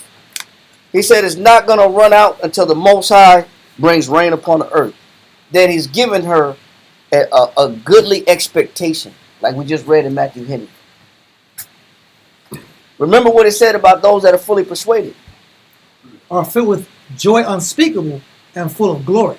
Now Christ dwells in the soul by faith. And I want you to read right here. This is a firm persuasion and expectation. It is a firm persuasion and expectation that the Most High will perform all that He has promised to us. Now I got a firm expectation. Now I feel better because I know the Most High is going to keep His word. Now I know the Most High is going to take care of me. And this separates men. This is why some men panic when things are difficult. Some men disappear, quit, get weak, resort to violence or abuse, self-abuse, or self-comfort, self-loathing. And this is why some men strive forward and move on unfazed. Their faith determines that. But in order to get that kind of faith, you have to be retrained on putting the Most High first over your wants, over your desires. You don't get that kind of faith putting the Most High second. You only establish that kind of faith putting the Most High first, understanding what is your priority. Finish that. Verse 15. And she said, and she went and did according to the saying of Elijah. And she and he and her house did eat many days. And he said, because she followed the instructions of the prophet of the Most High. That woman ate how many days? Many days. She never ran out of food. That oil never gave out. It never went out. That oil kept pouring. That vessel, that crucible oil kept pouring oil. You know why? Because we just read how Christ had to show His disciples that He had power over the elements. We just read also how the Most High has the power over the earth, over the whole earth. So the Most High dictates your well-being and the conditions of your circumstances based on your level of faith. He alters the condition based on your level of faith. We're going to prove that. The Most High will alter the situation, just like Christ calmed the storm and rebuked the wind and rebuked the water. Just like the Most High, through Elijah, that barrel, that meal never ran out. That situation changed. That condition changed because of that level of faith. The Most High controls that dynamic of the condition based on your level of faith. We're going to prove that. Go to Wisdom of Solomon, chapter 16. It was still the elements, just like the elements when He was had them deal with that water in that storm. Still the elements. He controlled the elements during the storm. With this woman, He controlled the same situation. He controlled the elements. He controlled the rain. He controlled the oil. He controlled that bread, that wheat. They're still under His command. They're still under His command. But the Most High will alter the elements. He'll alter the condition based on your faith. But it goes back to the class you dropped today about, do I recognize the sovereignty of Christ? Of the Most High. Because the sovereignty of Christ, I recognize, if I'm under the sovereignty of Christ, I recognize that Christ is in control of every scenario, every situation, every element around. Time. Wisdom of Solomon, chapter 16, start at verse 24. Wisdom of Solomon, chapter 16, and verse 24. For the creature that serveth thee, who art the maker, increaseth his strength. I'm gonna try to want to get through it. Come from top.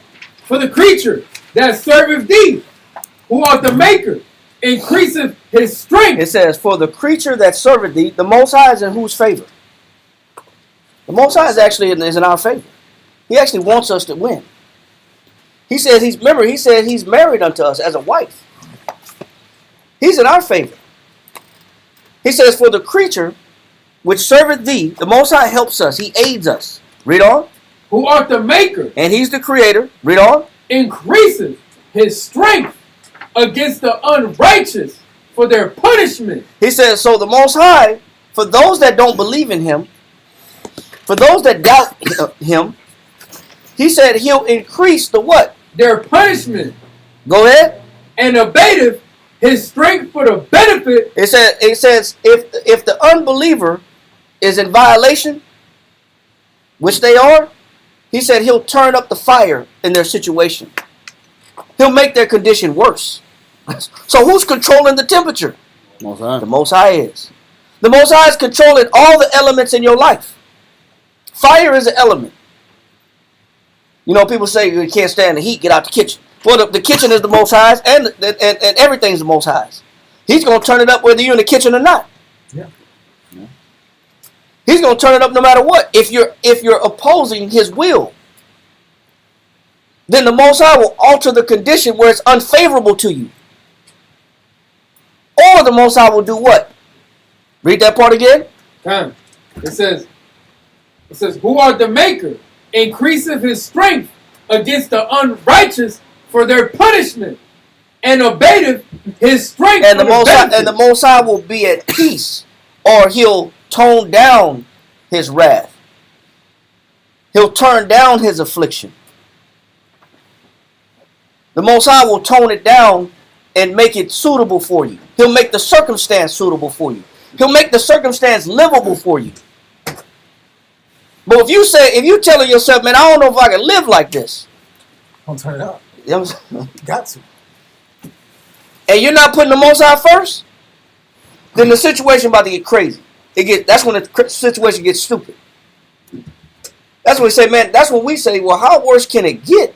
You don't want to ask that question. That's a question you don't want to know. Don't ask that 'Cause- question. How much worse can it get? Well, you know what? It's all based upon your belief in the Most High. If you don't believe the Most High and you don't make him priority, your situation and condition could become 10 times worse than what it is. Or if you start to learn how to evolve your mentality and say, you know what? I'm going to live a life where the Most High is number one in my life, and all the other things that I got going on is secondary. Then the Most High said he'll adjust the temperature for you. He'll turn it down to make it suitable where it's livable, where you can function, where the situation is not so overwhelming. Read on. Come. It says, and abateth his strength for the benefit of such as put their trust. It says, but only for those. He'll turn the situation down. He'll alter the situation only for those, to the benefit of those that what?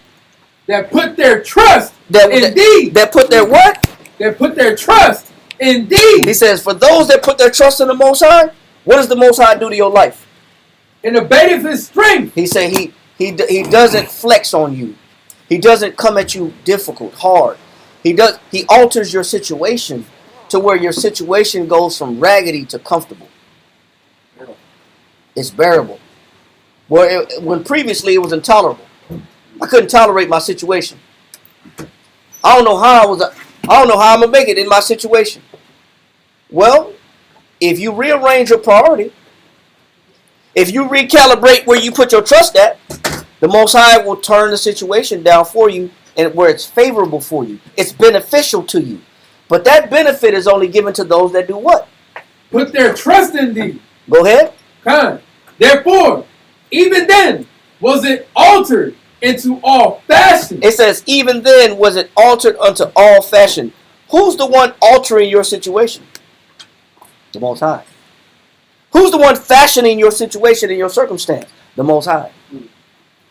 But it only gets better when you put your trust in him. That's it. If you don't trust the Most High, prepare yourself for more tribulation.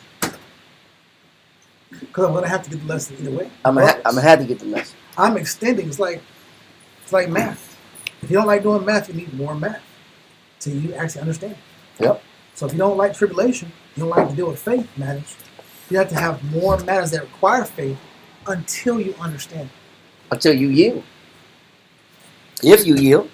But the Most High can always increase the situation to where it's not in your favor. Shalom. So Read on.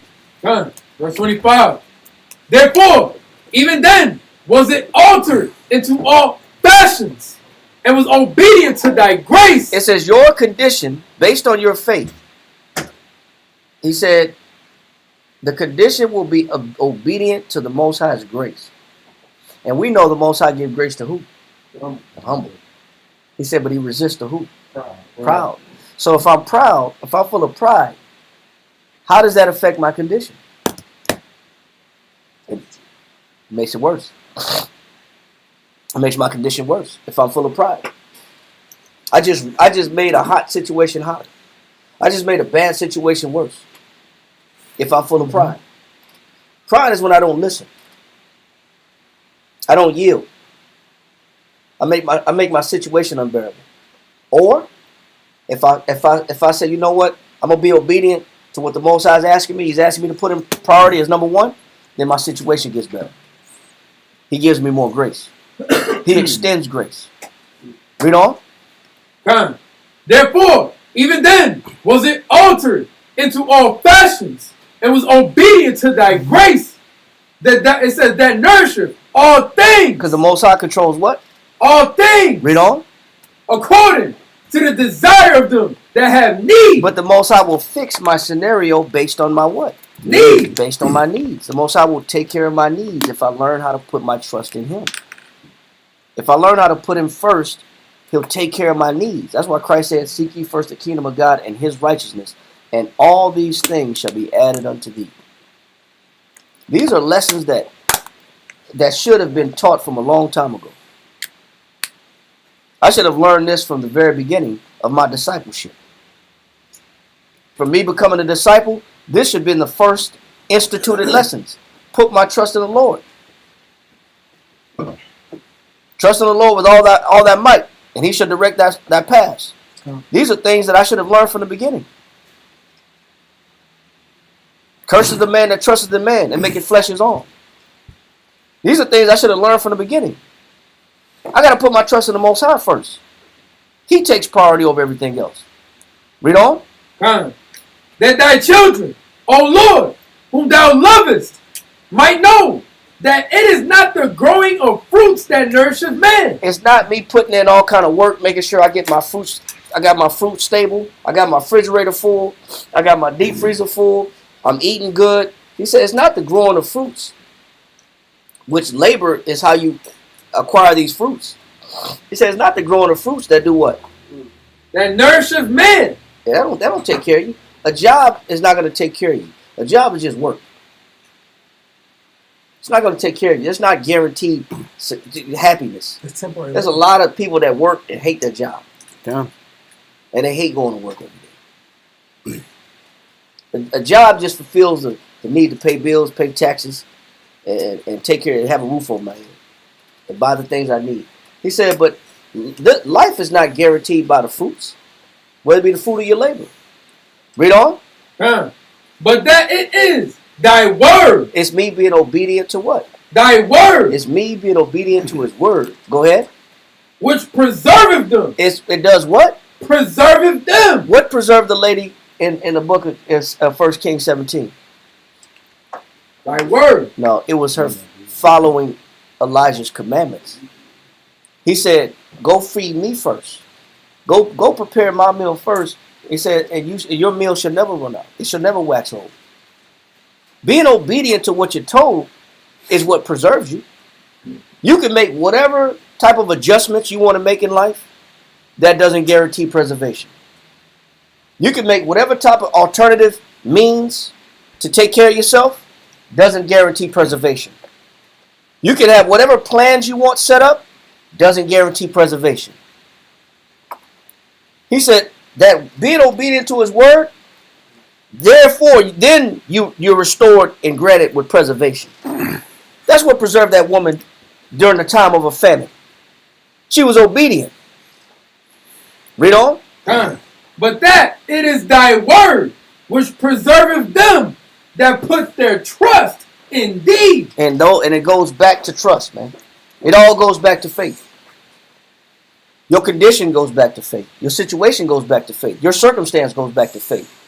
Your lifestyle goes back to faith. Your preservation is based on faith.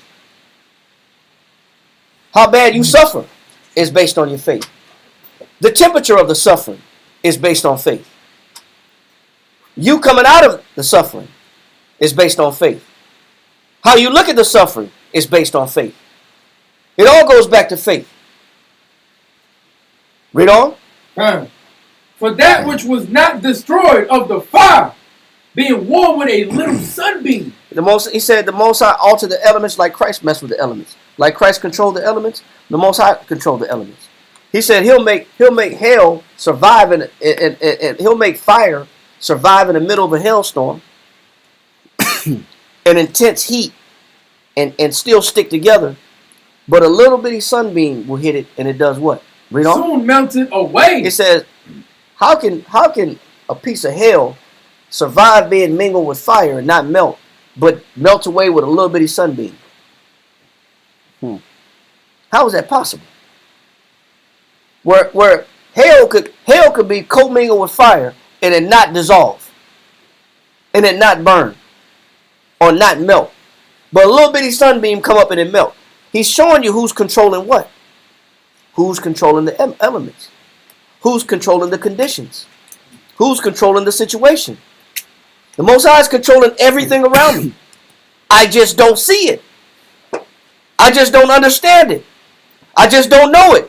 He's controlling every single thing around you. Read on.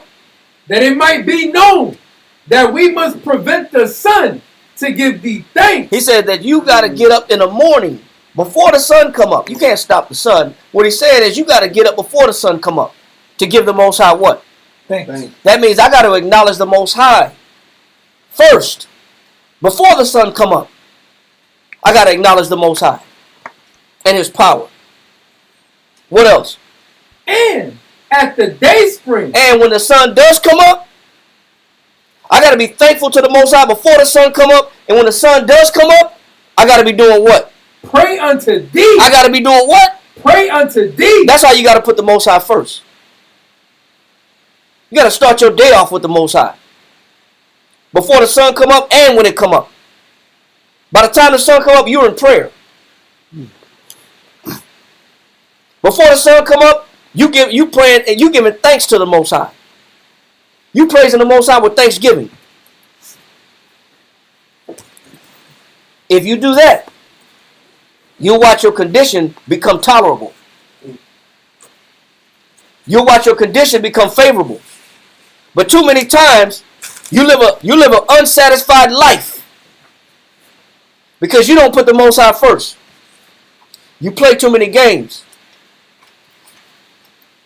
You got too many distractions. You seek alternatives to pleasure. Read on. For the hope of the unthankful. He says, because the Most High makes sure that you, with all that hope that it's not the Most High, all that hope in you, and your plans, and your dreams, and your wishes, and your imaginations, and your pride, and your opinion, he gonna make sure that you, with all your hope and your false dreams, read on, shall melt away. He said, just like that piece of ice that got hit with the sunbeam and it went away, same with your hopes. He gonna melt that away too. Same with the things you planned in life, and plans gonna melt too. Read on. It says, for the hope of the unthankful. He said, for the hope of the unthankful, read, shall melt away as the winters or frost, and shall run away as unprofitable water. It says your visions, your opinion, will be like unprofitable water. It'll be no good to you. It'll be no good to you. Because you didn't learn how to do what? You didn't learn how to put the Most High first. So everything you do, everything you touch, shall run away as unprofitable. It will become unprofitable. It won't be beneficial to you. Be no good to you. Everything you work for, all your labor, all that hard work, all that time spent, it'll be for nothing. It'll be in vain. This is the result of what I create, of my condition, when I don't know how to put the Most High first. I create that condition. I create that situation. I dictate my circumstance. It's all based upon where you put your trust at. Malachi chapter 1, verse 6.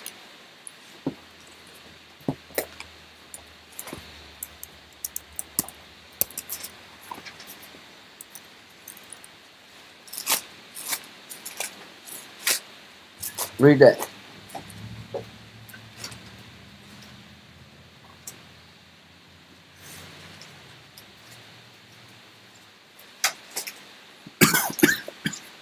Who got it? Malachi chapter 1, verse 6. A son honoreth his father, Go ahead. and a servant his master. Read.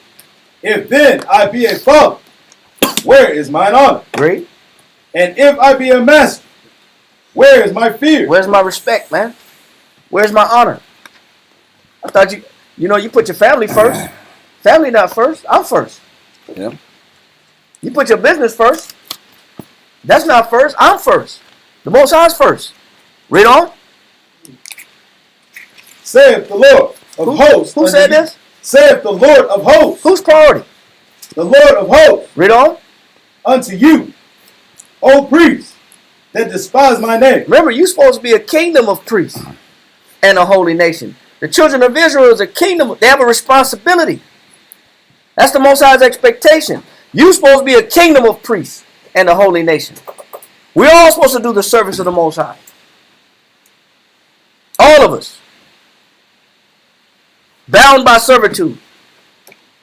Read. O priests, that despise my name. But you despise the Most High's name.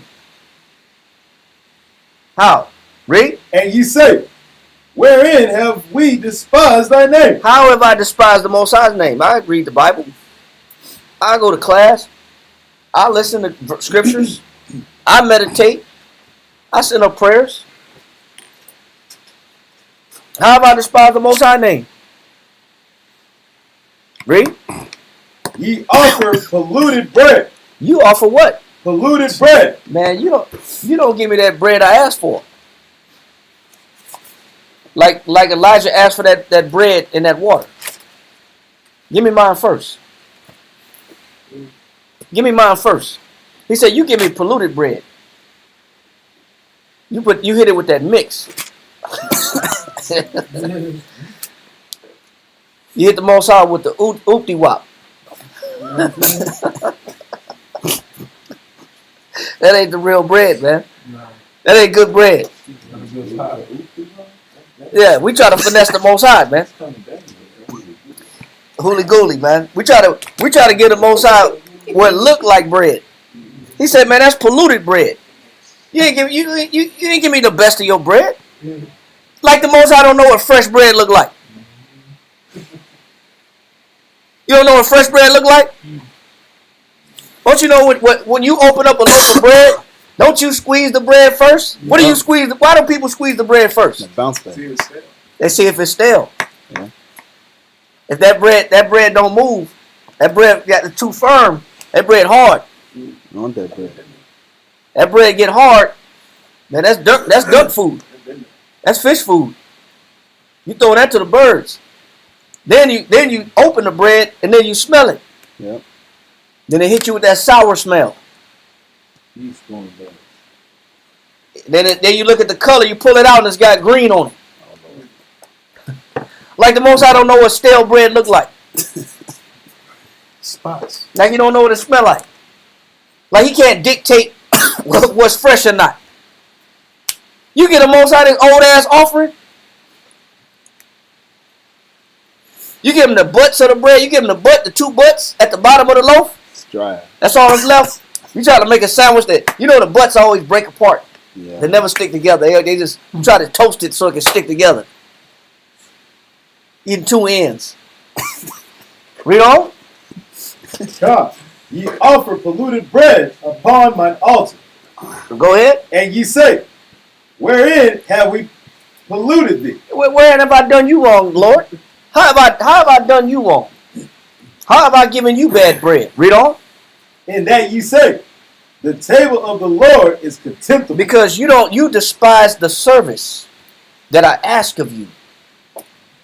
You don't look at the service that I ask you to perform as a priest with joyfulness and gladness of heart.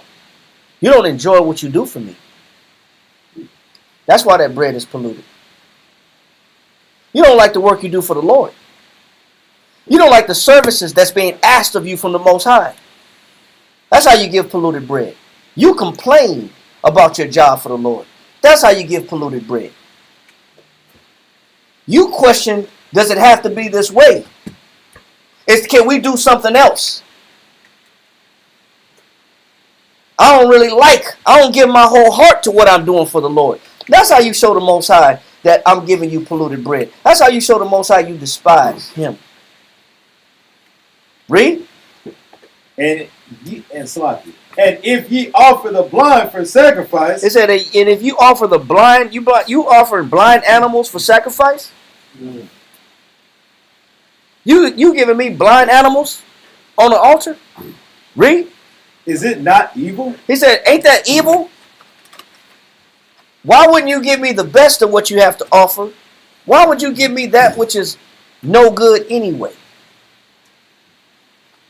You don't want to breed, you don't want to interbreed your sheep with blind animals and lame animals. You breed the strongest of your flock.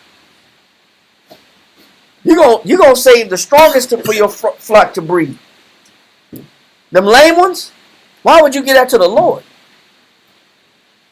The ones that has malfunctions, that's broke, you gonna give that to the Lord? Read on. And if ye offer the lame and sick, is it not evil? He said, ain't that evil? You know what makes it evil? Go to Leviticus chapter 22. Start at verse 17.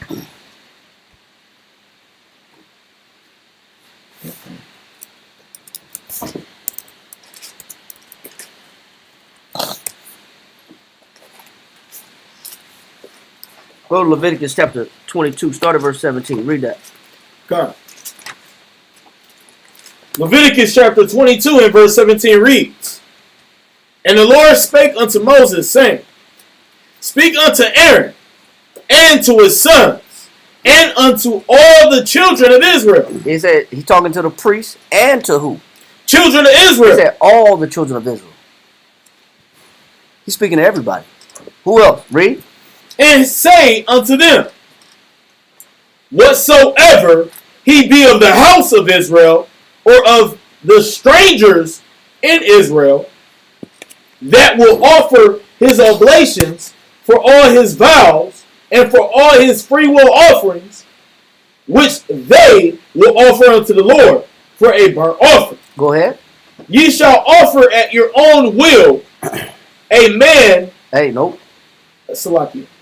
A male without blemish. The Most High is a commandment.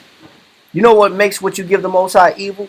Because you've already been given a commandment on what to bring the Most High. You can't say I didn't know. You can't say I wasn't told. You can't say nobody told me. The Most High already told you what he wanted as an offering.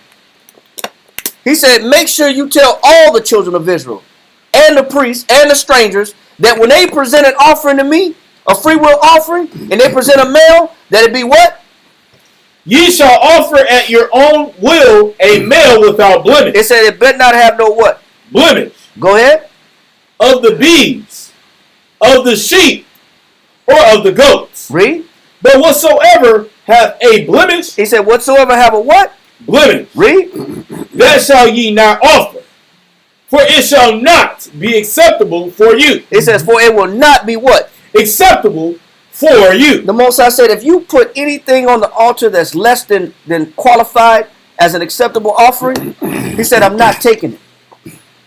I'm not receiving it. I'm not acknowledging it. I'm not blessing it either. And you know why people's work be in vain? And why people's conditions don't change? Because the Most High is not accepting your offering.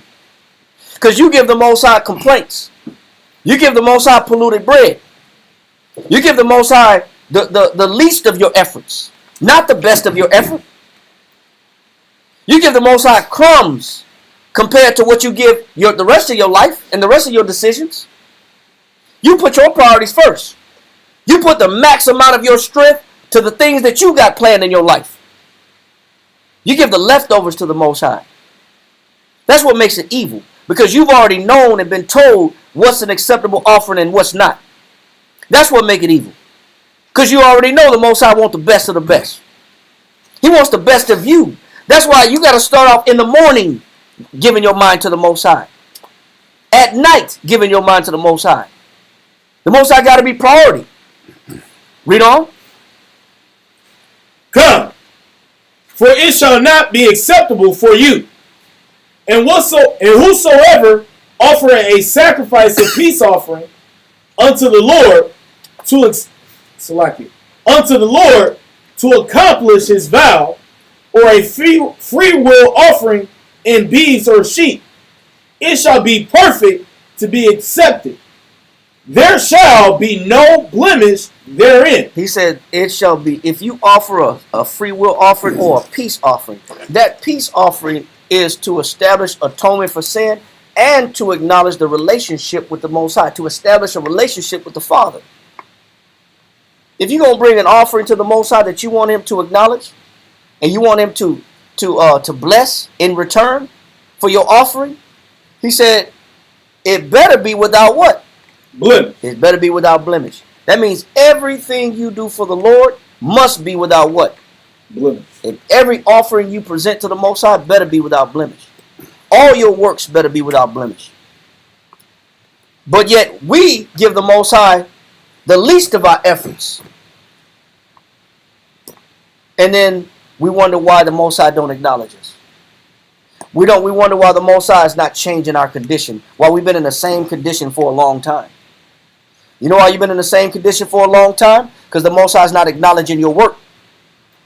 He's not acknowledging what you bring to the table. That's why your condition ain't changing. Because you give the Most High the least of you. You don't be obedient. Now go back to where we was at in Malachi, why he said, that's evil, man. Ye offer polluted bread upon my altar. He said, verse 8. Malachi 1, verse 8. And if you offer the blind for sacrifice, is it not evil? And if you offer the lame and sick, is it not evil? Offer it now unto thy governor. He said, give it to your boss. Read on. He wouldn't do that. Yeah. You have consciousness to know.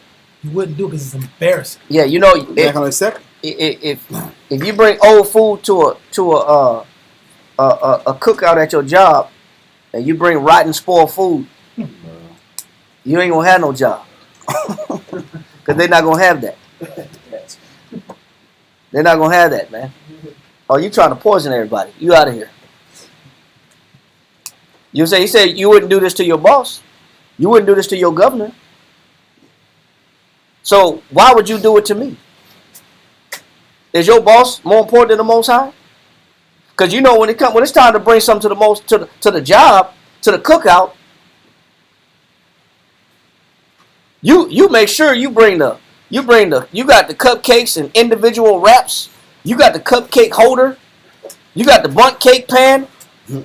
You got it covered up. You got all the little trinkets and gadgets. You got it looking all good. But what you do for the Most High, you get the Most High stale bread. But if it was for the governor, if it's for the job, I get the Most High my strength. Read on. Will he be pleased with thee? It said, would your boss be pleased with you if you give him what you give me? No. Read on. or accept thy person, Read on. saith the Lord of hosts. Go ahead. And now I pray you, beseech the Most High, He said, I beg you, you better seek how to get back with me. You better seek how to get back on good terms. Read on. that he will be gracious unto us. He said, you better ask the Most High to be gracious to you, because we really don't deserve what the Most High has to give us based on how we've been giving our offerings to him. Read on. This hath been by your means. He said, you establish this relationship with the Father. And it also means you establish your conditions. You set the conditions of your life the way they are, based on you giving the Most High the perspective that you offer to him, which is a complaint, which is half-ass effort, lame sacrifices. I give the Most High the worst of my effort, but when it comes to something that I want done, I give max effort. If it's something I want to achieve, or something I created in my mind I want to fulfill, I give max effort. Something I came up with, I give 100% effort. With the Lord, all right, man, I'll get back with him. Put him on the back burner. Now, you don't got the joy when it comes to serving the Lord that you do serving yourself. Read on. Will he regard your persons? He said, will he regard your persons? Well, what does it say? Saith the Lord of hosts. Go ahead. Who is there even among you that would shut the doors for naught? He says, what are doors for? To keep what out? Keep certain things out and keep certain things in. That's what doors are for. What he's saying is doors have a reason. There's a reason for doors. You have doors on your house. You have doors on your car. You have doors for entrances, so you can monitor who's coming out, who's coming in, and who's going out. That's what doors are for. He says, do you shut doors for what? For naught. So do you put doors up for nothing? Doors have a what? They have a purpose. There's a reason why you close the door. There's a reason why you put doors up, barriers up. He said there's a reason for it. Read on. Neither do ye kindle fire on mine altar. He said, just like there's a reason that you put doors up and close doors, there's a reason for that. He said, you better understand there's also a reason why you keep that fire going on my altar. There's a reason for that altar too. See, we underestimate the purpose of the altar. We underestimate the purpose of the offering to the Most High. He said, you don't close doors for nothing. There's a reason why you got doors. Well, don't you know there's a reason why there's an altar? What's supposed to be on that altar? Sacrifices. Just like you got doors. There's a reason for them doors. There's a reason for that fire on the altar. That altar is supposed to be lit for sacrifices. Now give me hold this right quick. And give me Psalms 24:7. See, when you close the doors, meaning when you bring lame sacrifices, you doing what? Read. It says Psalms 24:7. Yep. Come. Psalms chapter 24 and verse 7. Lift up your heads, O ye gates. Talking to the leaders. Read on. And be ye lift up, ye everlasting doors. He called them everlasting doors. Because the priests, the leaders, which he's talking to in Malachi, which we all supposed to be a kingdom of priests. You're supposed to keep the door open. Does that mean there's everlasting doors? It also means the everlasting altar. First, everlasting door. Then the everlasting altar. The everlasting doors are the gatekeepers. They're supposed to keep the door open. So, why should you keep the door open? Read on. And the King of glory shall come in. Who's on the other side of that door? King of glory. So when you stop serving the Most High and sacrificing to the Most High, who are you closing the door on? The greatest. The King of glory, man. You don't even realize by you giving lame ass sacrifices, lame ass effort, and lame ass offering, that you shutting the door on who? The King of Glory. You supposed to leave that door open. He said, don't you know you don't close the door for nothing? Well, what we don't realize is by giving half-ass sacrifice, you just close the door on the Lord. You just close the door on the King of Glory. You just shut out the Most High from honoring the work of your hands. You close the door on the King of Glory. We don't realize that. That's why I said doors got a reason. He said you don't close the door for nothing. He said, but just like that door got a reason, the altar got a reason. You know the purpose of the altar? Go to Leviticus chapter 6. Start at verse 8. Read it quick. 8 through 13. Leviticus chapter 6. In verse 8. And the Lord spake unto Moses, saying, command Aaron and his son, saying, this is the law of the burnt offering. He said, this is the law of the what? Burnt offering. Read on. It is the burnt offering because of the burning upon the altar. It said, it is the law of the burnt offering because the burnt offering upon the altar. Read on. All night unto the morning. He said, how long should that fire be lit? All night unto the morning. So your sacrifices should be how frequent? All night unto the morning. The Most High should be on your mind how often? All night unto the morning. Just like the altar is lit on a daily basis, your mind's supposed to be on the Most High all night and all morning. Don't you understand the purpose of the altar? Don't you understand the purpose of the fire on the altar? It's supposed to stay lit. Meaning you're supposed to be provided sacrifices to the Most High all night and all morning. Read on. All night unto the morning.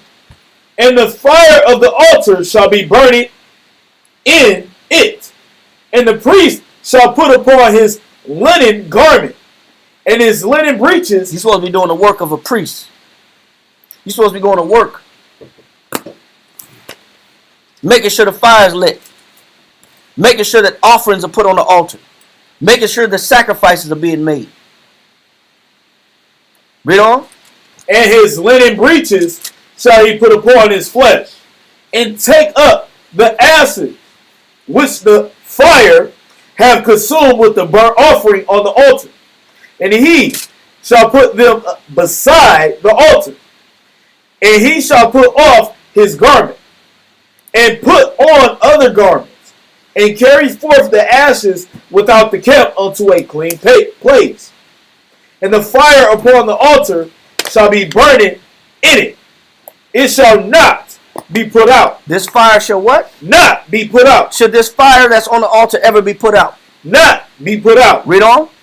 And the priest shall burn wood on it every morning. Every what? Morning. Every what? Morning. How often should you be offering to the Most High? Every morning. Every morning. It should never stop. You can never stop sacrificing to the Most High. Ever. Read on. And he shall burn thereon the fat of the peace offering. It said it's the fat of the what? Peace offering. That fat offering, that fat of the peace offering is to make peace with the Most High. That's to establish my relationship and my friendship and my bond with the Father. That's the purpose of that fire on the altar. It keeps me and the Most High's relationship hot. It keeps me tethered to the Father. That's the purpose of the doors. That's the purpose of the fire on the altar. There's a reason for everything. And it should never be put out. Now go to Hebrews 11 and 6. 11 and 4. And then we're going to come back to Malachi 1 and 11.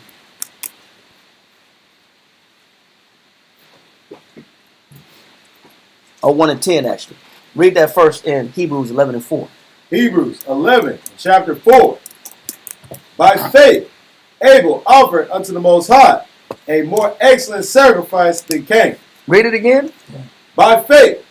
It said by what? By faith. By what? By faith. By faith. You know what it takes to keep sacrificing to the Most High every day? It takes what? Faith. It takes faith. Giving the Most High your best every day, it takes what? Faith. It takes faith. Trying to reestablish the relationship between you and the Father and keeping that and maintaining that relationship in good standing, it takes what? Faith. It takes faith to keep that fire lit. Read on. By faith, Abel offered unto the Most High a more excellent sacrifice than Cain. He says, by faith, one of the brothers had faith and one of the brothers didn't have faith. Because one had faith, his offering was accepted. And he was blessed in return for his offering. The other one that didn't have faith, the one that didn't care about faith, the one that didn't care about his relationship with the Most High, being in good standing, was rejected by the Most High. And his condition was in disharmony. And he became a murderer. Because that's what the carnal mind does when it resorts to when the Most High is not blessing the work of that person, that individual. That carnal mind, that's the response of a carnal minded individual, is to take out the person that is blessed. Be negative and evil to the person that is getting accepted. But yet I don't want to do the same thing. Yet I don't care about my relationship with the Father. Yet I don't believe that this is what it takes to serve the Lord. Go to Josephus real quick. Let's get to Josephus in the blue book, page 311, line 54.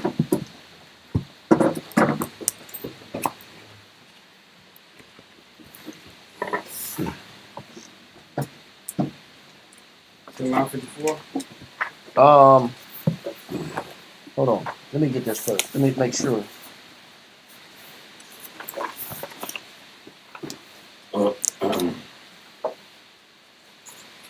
Let me make sure.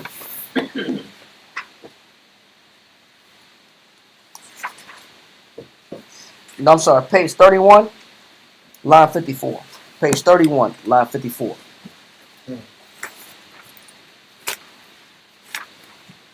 Okay.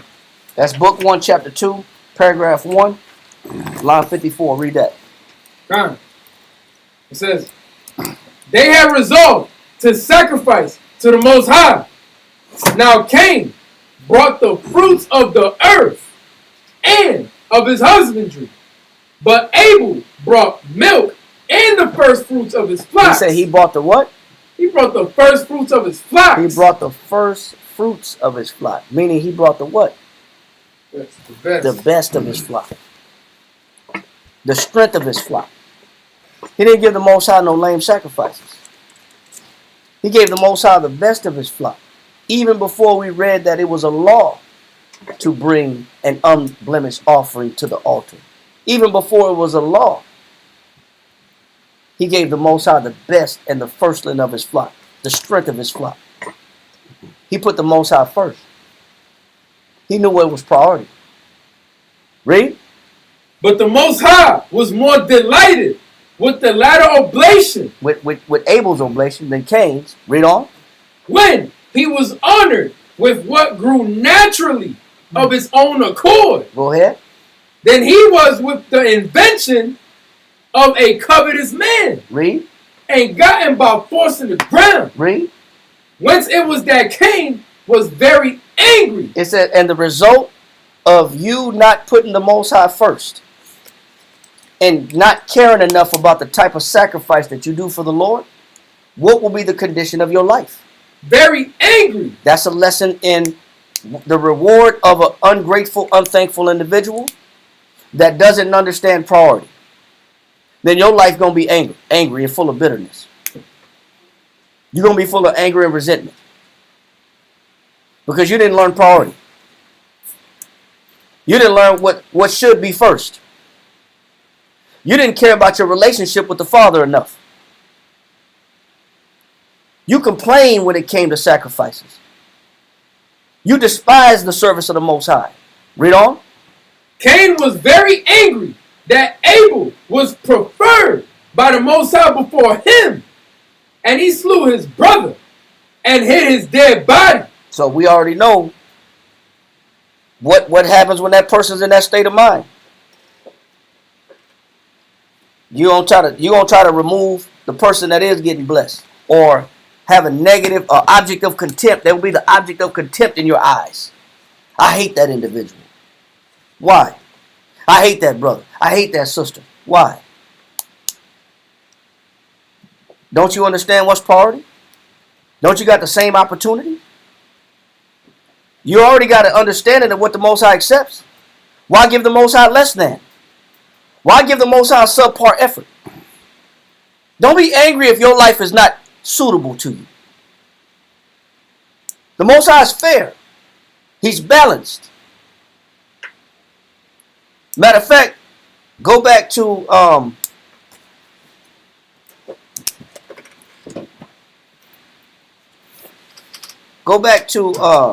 Wisdom of Solomon, chapter 16, verse 25. I think it's 25. Yeah. Read that. God. Wisdom of Solomon, chapter 16, verse 25.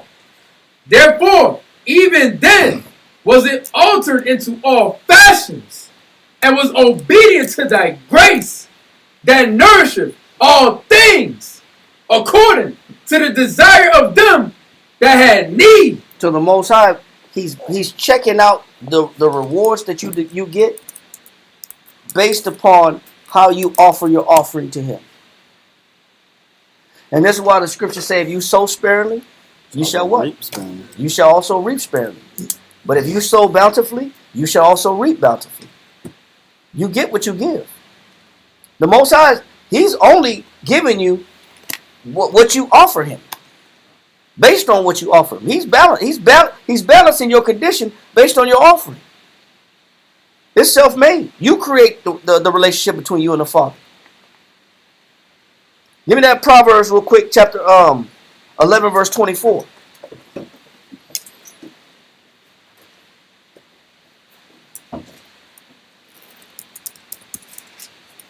Proverbs chapter 11, verse 24 reads, there is that scattered. He said, there is that scattered.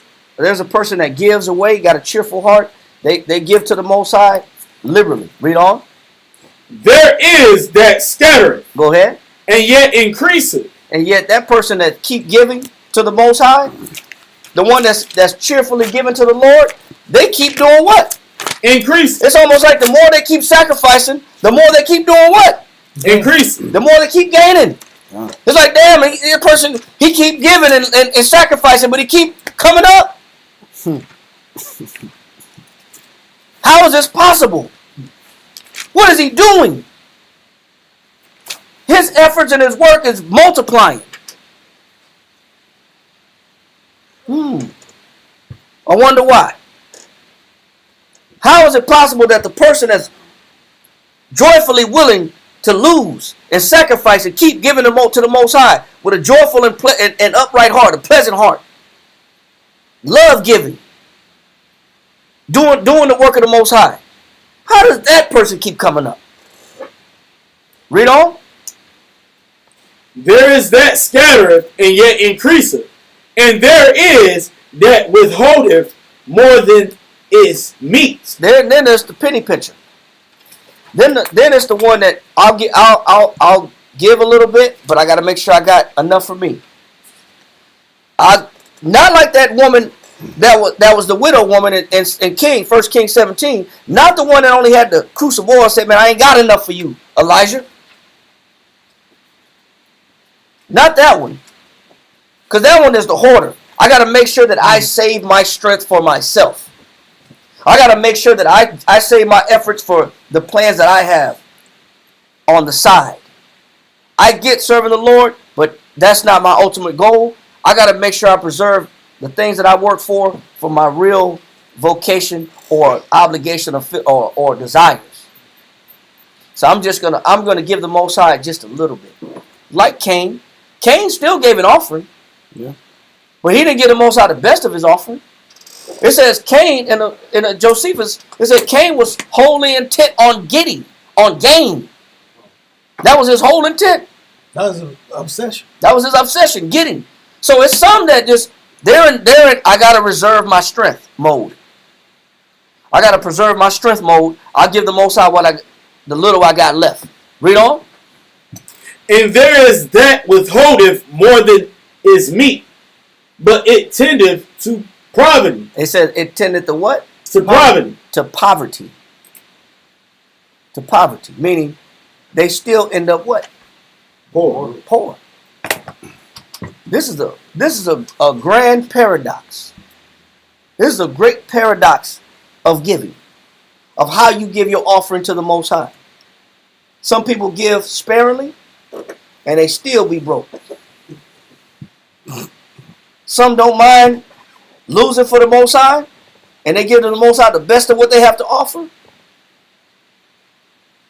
And it seems like it's hard to contemplate them. Who gonna take care of them? He said, but they keep expanding. That's a great paradox, man. It's almost unbelievable. It's hard to ascertain. It's hard to digest, but it's true. How could I be this person that don't mind doing the work of the Most High, but he keeps taking care of me? How is this possible? Some people don't understand it. Some people don't understand why life is like a rat in a wheel. They moving, but they ain't going nowhere. And some people look spent and burnt, but their life be taken off. Nobody understands it. It's no paradox. The Most High is fair. Let that go and go back to where we was at in Malachi. We're going to end it. Read verse 10 one more time. Come. Malachi chapter 1 and verse 6. Who is there even among you that would shut doors for naught? He said, you got doors? You going to shut them? You going to shut doors for nothing? Of course you got doors. It's for a reason. But you don't realize who you shutting out. You shutting out the Most High. The Most High's acceptance. And that's why the Most High told Cain, he said, if thou doest well, will thou not be accepted? But if not, sin lieth at the what? At the door. You know, I'm not at the door. There's another guy at the door. We know who that guy is. Read on. Neither do ye kindle fire on my altar for naught. And he's explaining the purpose of the fire. Why is the fire constantly lit on the altar? It is for the purpose of you constantly doing sacrifices so you can constantly gain a relationship with the Most High. The sacrifices is your way back to the Father. Just like Christ. His sacrifice tore down the wall, the partition that divided us between the Most High. Sacrifices maintains the relationship. And the sacrifices is built on faith. That's why it says, by faith, Abel offered a more acceptable sacrifice. Read on. I have no pleasure in you. And that's why the Most High said what? I have no pleasure in you. He said, because you don't want to give what it takes to maintain a relationship with me. You don't know what it takes to put me first. The Most High said what? I have no pleasure in you. He said, I ain't got no pleasure in you, man. I can't bless you. I can't do nothing for you, man. Read. Saith the Lord of hosts, neither will I accept any salaki. Neither will I accept an offering at your hand. And he said, neither will I accept an offering at what? Wow. Your hand. And he said, and I'm going to reject everything you bring to the table. Because you give me the worst of you. You don't give me the best of you, and you don't give me the first of you. Because you don't got enough faith. The faith is low. Any questions? With that, we're going to go ahead and say shalom. The water, everybody, for watching. We'll be back in action on Friday. The water, everybody online. Shalom. Shout out to shalom to all the camps around the nation and the globe teaching this truth. And we ask the Most High to bless you in your works and your efforts and not be in vain and raising up our people and raising up our nation. All right, with that, we're going to say shalom. Amajum Wapanum Wakudam. Rise and face the east.